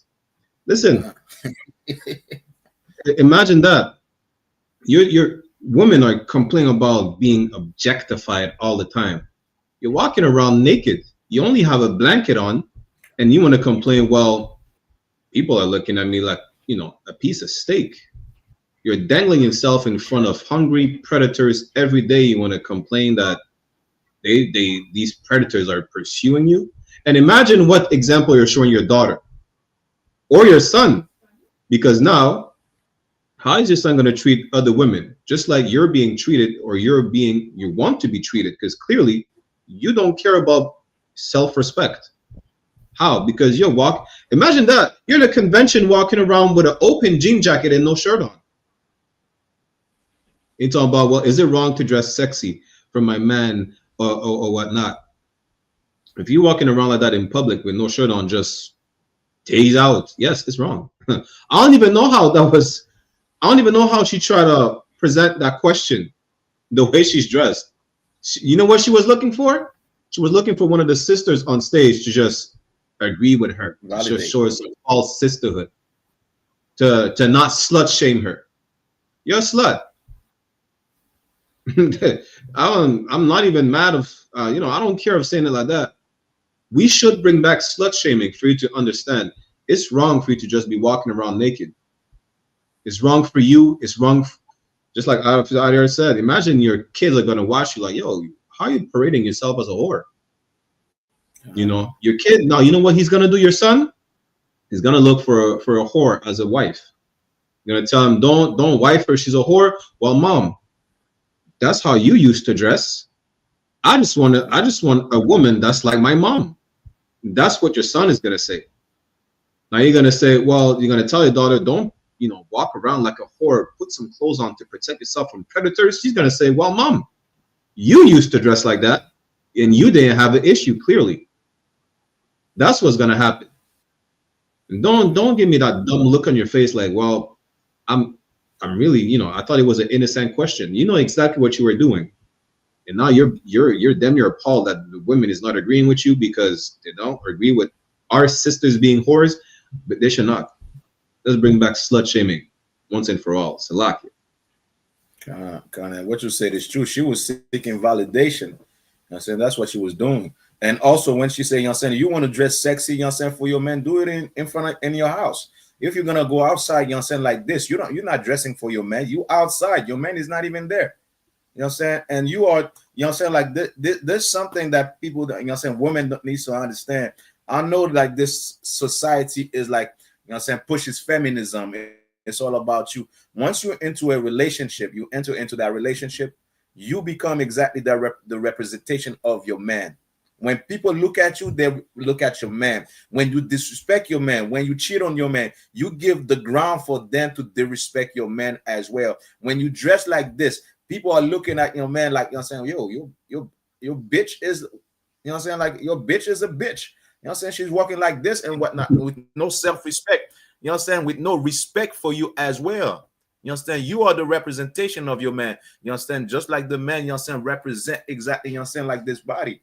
Just like we represent Christ. Just like Christ represent God. You represent your man outside, man. So that tells a lot about your man, your character, and the way you respect or disrespect your man in the house by not respecting him and presenting yourself like a sexual object, And it is not fashion. Yeah, let me just finish this one. It is not fashion. Like, remember, we were in slavery and our mothers and sisters, were undressed, in front of everybody.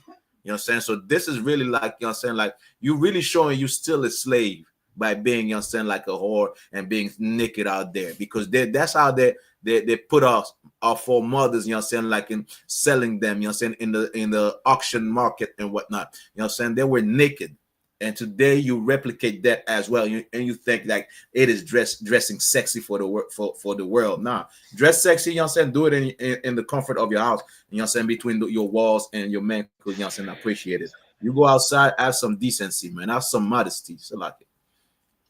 Damn right. Do that for your man in the comfort of your house to dress sexy. You want to be parading yourself around, titties out, just a jean jacket. Do it in private for your man. In private, not in public. And then again, you know what's the crazy part about what you say? You represent your man. A lot of sisters are going to say, no, I represent myself. I'm my own self. Well, listen, let your kids run wild, and don't complain when your kids run wild and do some crazy shit talking about, well, they're going to perceive me as a bad mom. They're going to say, I don't give a damn. I represent myself. Just like the kids are a representation of how good or bad of a mother you are. Well, you are a representation of your husband as well. Just like your husband is a representation of Christ and Christ is a representation of God. You know, stop being a selfish bitch, Salaki.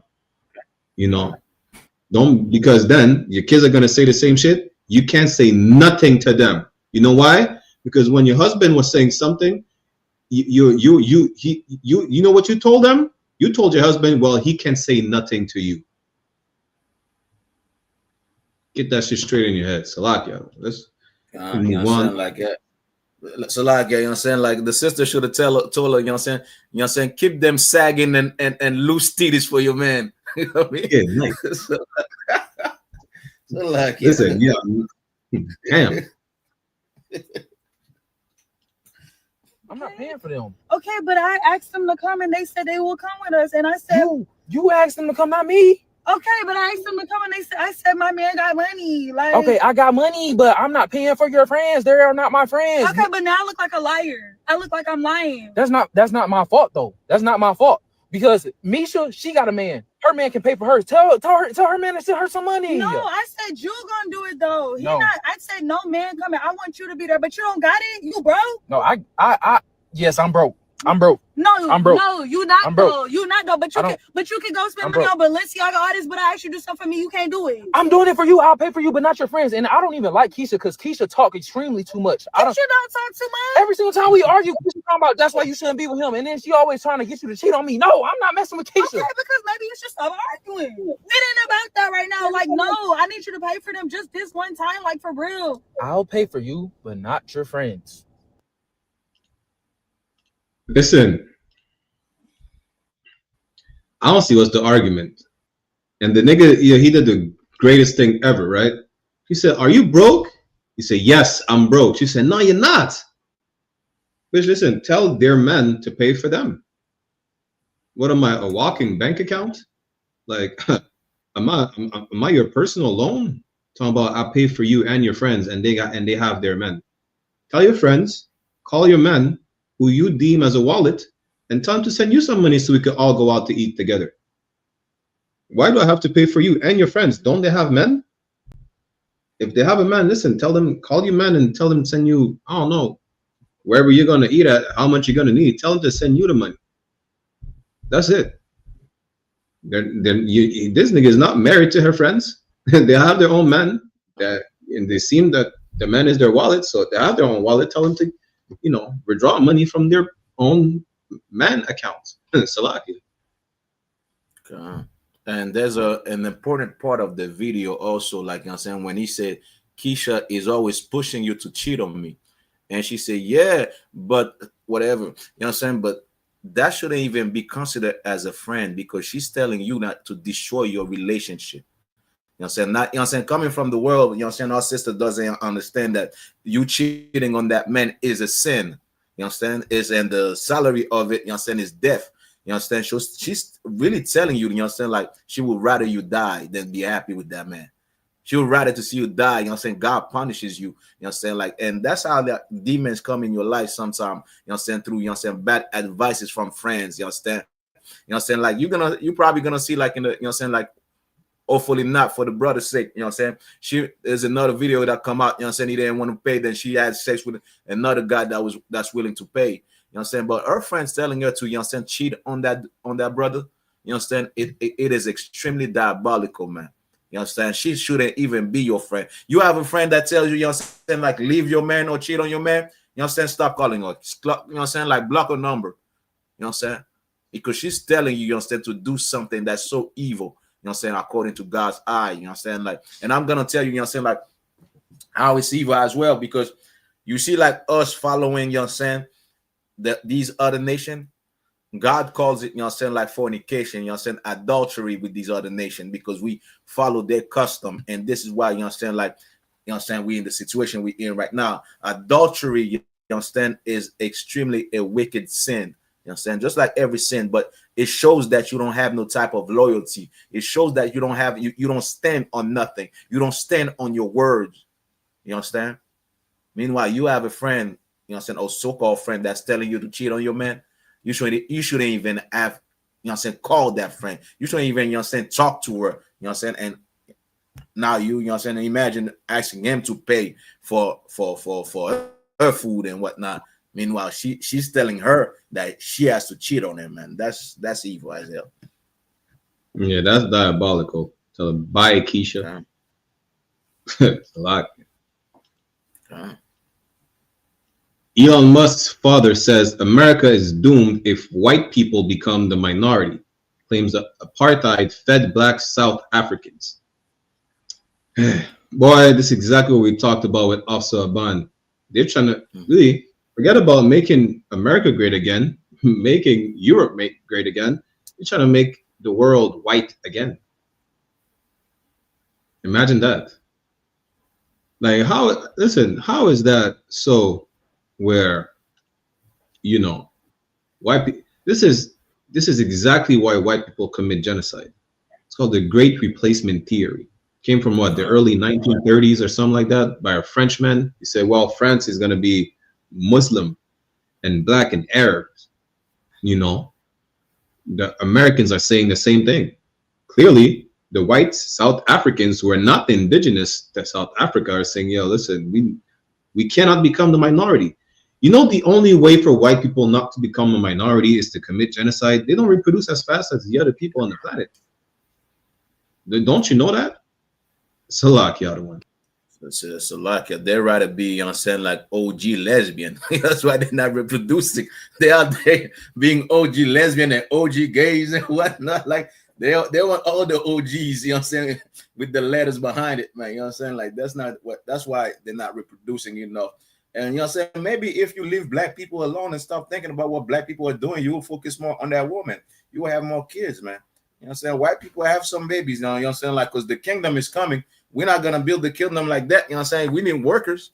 You know what I'm saying? Christ is coming back. You know what I'm saying? We're going to need workers, you know what I'm saying, to work in the field and whatnot, you know what I'm saying, while we rule the world. You know what I'm saying? Just like you did. You know what I'm saying? So have babies, white people. I encourage, you know what I'm saying, I advise, you know what I'm saying, every white, you know what I'm saying, like white person, you know what I'm saying, to have multiple babies. I have 10 babies, man. You understand? Some are going to be like for the lake of fire. You know what I'm saying? And the rest are going to be for the fields. We need workers, man. You know what I'm saying? Like, prepare your mind, prepare yourself, prepare your spirit, you know what I'm saying, to go work, you know what I'm saying, and build the kingdom, you know what I'm saying, work and construct the roads for black people, you know what I'm saying, like in the kingdom of Christ, in the kingdom of God, man. You know what I'm saying? Have babies, man. We want all white people. We are, you know what I'm saying, pro babies, against abortion. Have more babies, white people. We don't want to see you become a minority on the earth. Make babies so we could have, you understand, servant in the kingdom of God, just like the Bible says. So like, or not. Yeah, listen, you're gonna go extinct regardless. The point is, y'all should be careful out here, because the only way the white race can avoid becoming a minority is to start killing you off. Listen, that's the only way white people are able to not become a minority. Genocide. So y'all be careful out here. And to all my brothers and sisters, you know, so-called Blacks, Latinos, and Native American Indians, it's a dangerous place out here outside the I.S.U.P.K. Right. You understand? Salakia. A question for the fellas. Some idiot said, your wife got pregnant by another man by mistake. As a good husband, what will you do? Yeah, damn. I'm going to tell you this. I will not make the mistake of taking her back. She's not mine no more. That's that nigga problem. That's that nigga's wife.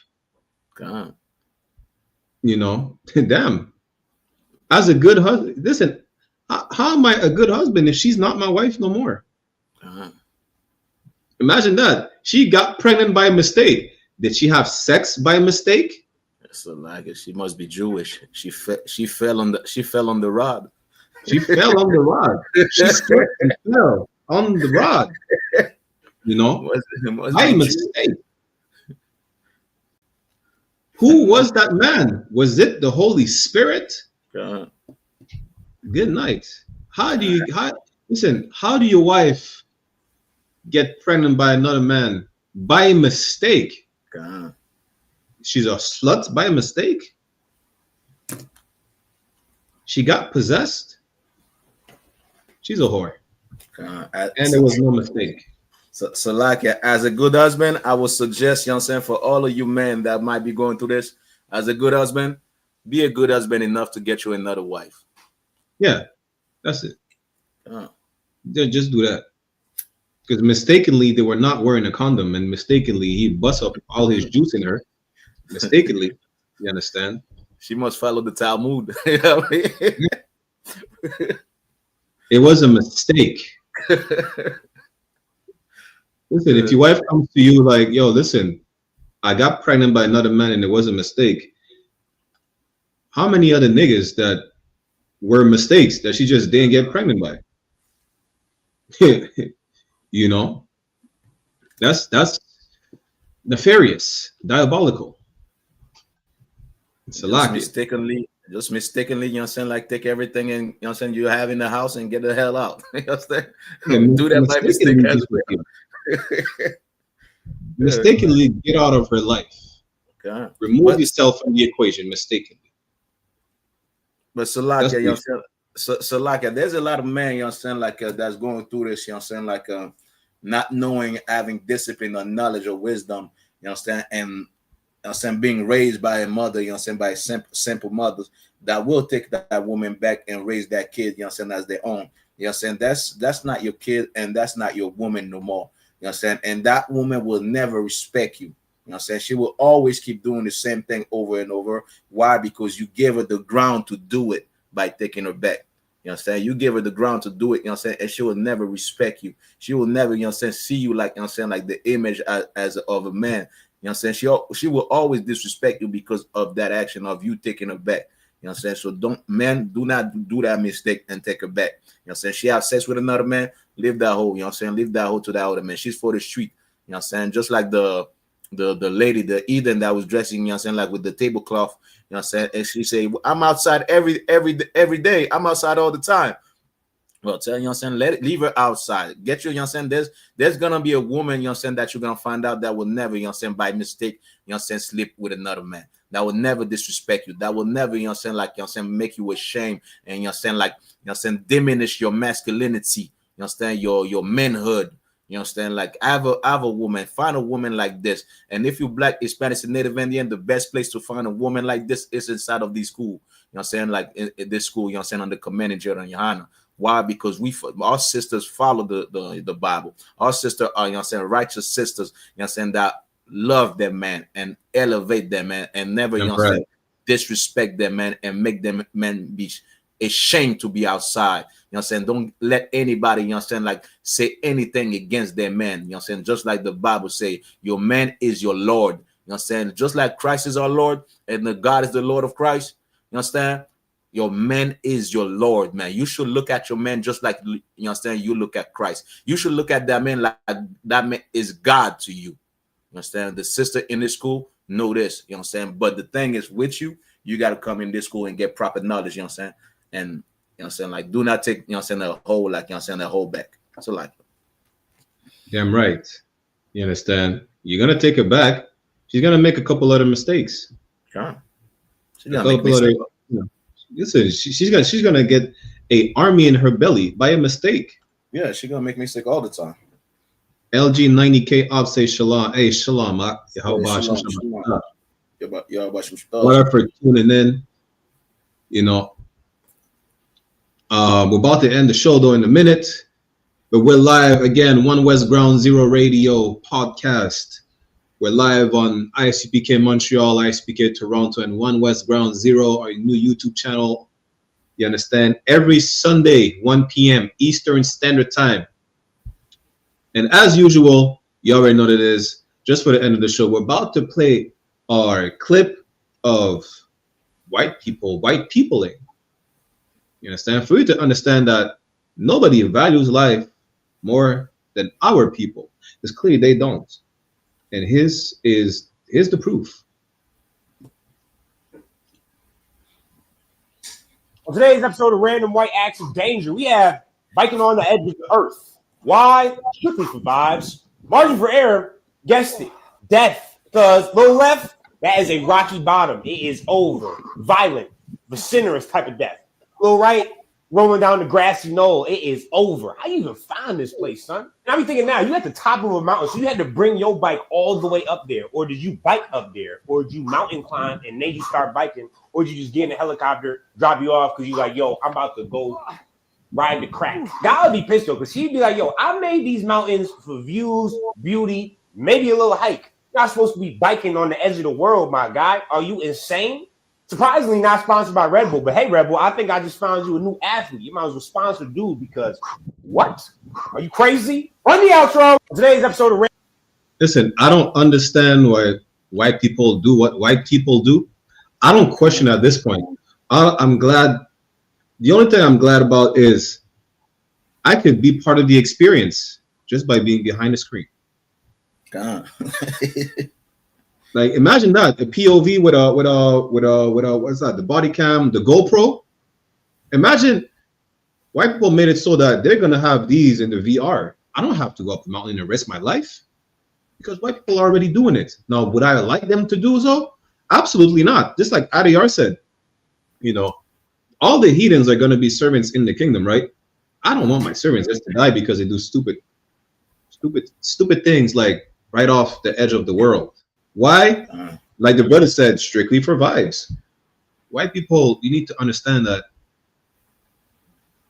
your lives matter to us.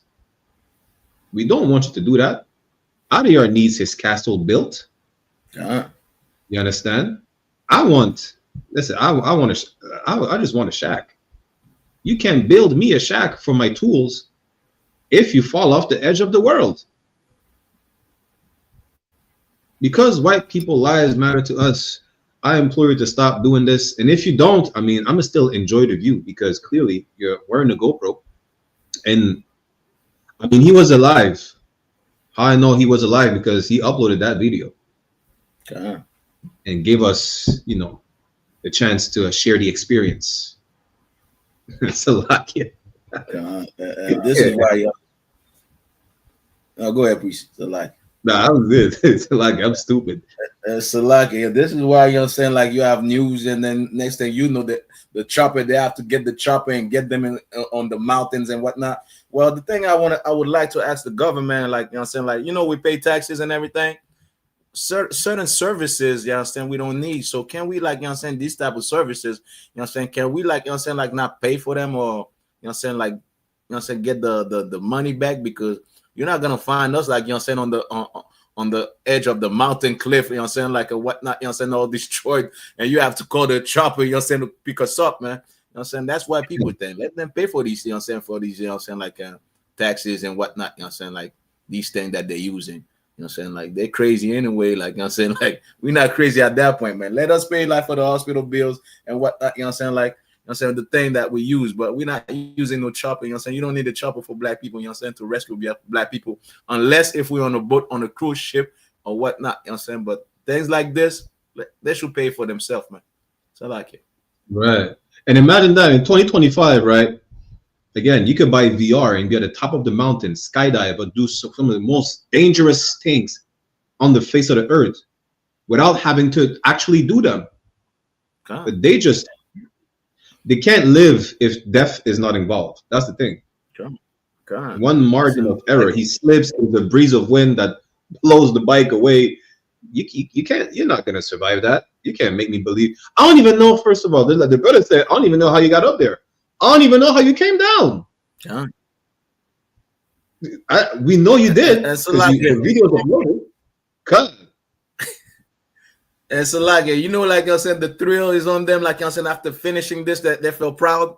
They'll still go back home and unalive their family. So imagine that. Like you still go back home and take a life. This is diabolical. Listen, at the end of the day, you know, we appreciate the bike rider on the mountain for giving us the experience to share that with us, so we don't have to climb up a mountain. I don't even need VR at this point. I just rewatch the videos 1,000 times. But next time, if white people lives matter, just VR, 3D, YouTube, I don't know, Dream or some shit. Don't go up a mountain and risk your life.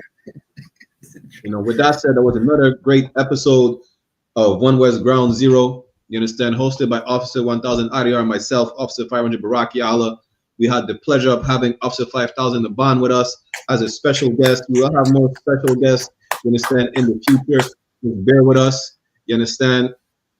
But we will be back next week, again, 1 p.m. Eastern Standard Time every Sunday. Y'all better go subscribe to the new channel, One West Ground Zero, which we're building. If you haven't subscribed yet, I absolutely believe that you are a LGBTQ person. You understand? With that said, Shalom, Israel. Yeah. One West.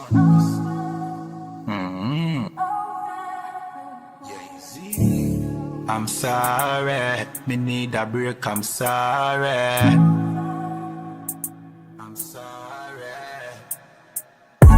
We work hard in a life, hustle every day and all in a night. Man a hunt for the goal and a dig it in a road and a live no life. I'm sorry, me need a break, I'm sorry. Right now me a seek time for myself and me a shell down some party. Me stressed, me a look for a recess. For me brain me a refresh. This a game me a reset. Move to the girl in a the peach dress. The body a roller, she a the neatest. She nah no man, nah that a the weakness. So me the in her ears, but not like a real pest. Nah, just a move with a vibe. Because we a poor, the mood is alive. If you do 9 to 5, I know you a get rich, you do realize. I'm sorry, me need a break, I'm sorry. Right now we a poor kulu rump on NSC with Campari. That is it. Move to that girl, let the body tick. What is it? You know see me a talk loud the politics. Watch it twist. No one see no ratchet flick, no matic click. No negative energy, a positive. One West I keep the peace and no magic trick. We a dance till the night gone. We a groove, we a vibe. And no care, no fear right off. Make it home with your life. Me say, me no want see you leave yet. Me no want see you depressed. We a party for de-stress. We work hard in a life, hustle every day and all in a night. Man a hunt for the goal and I mash up the road and I live no life. I'm sorry, I'm sorry, I'm sorry. Me stressed, me a look for a recess. For me brain me a refresh. This a game me a reset. Move to the girl in a the peach dress. The body a roller, she a the neatest. She nah no man, so that a the weakness. So me the in a it here, that a no real test. Nah.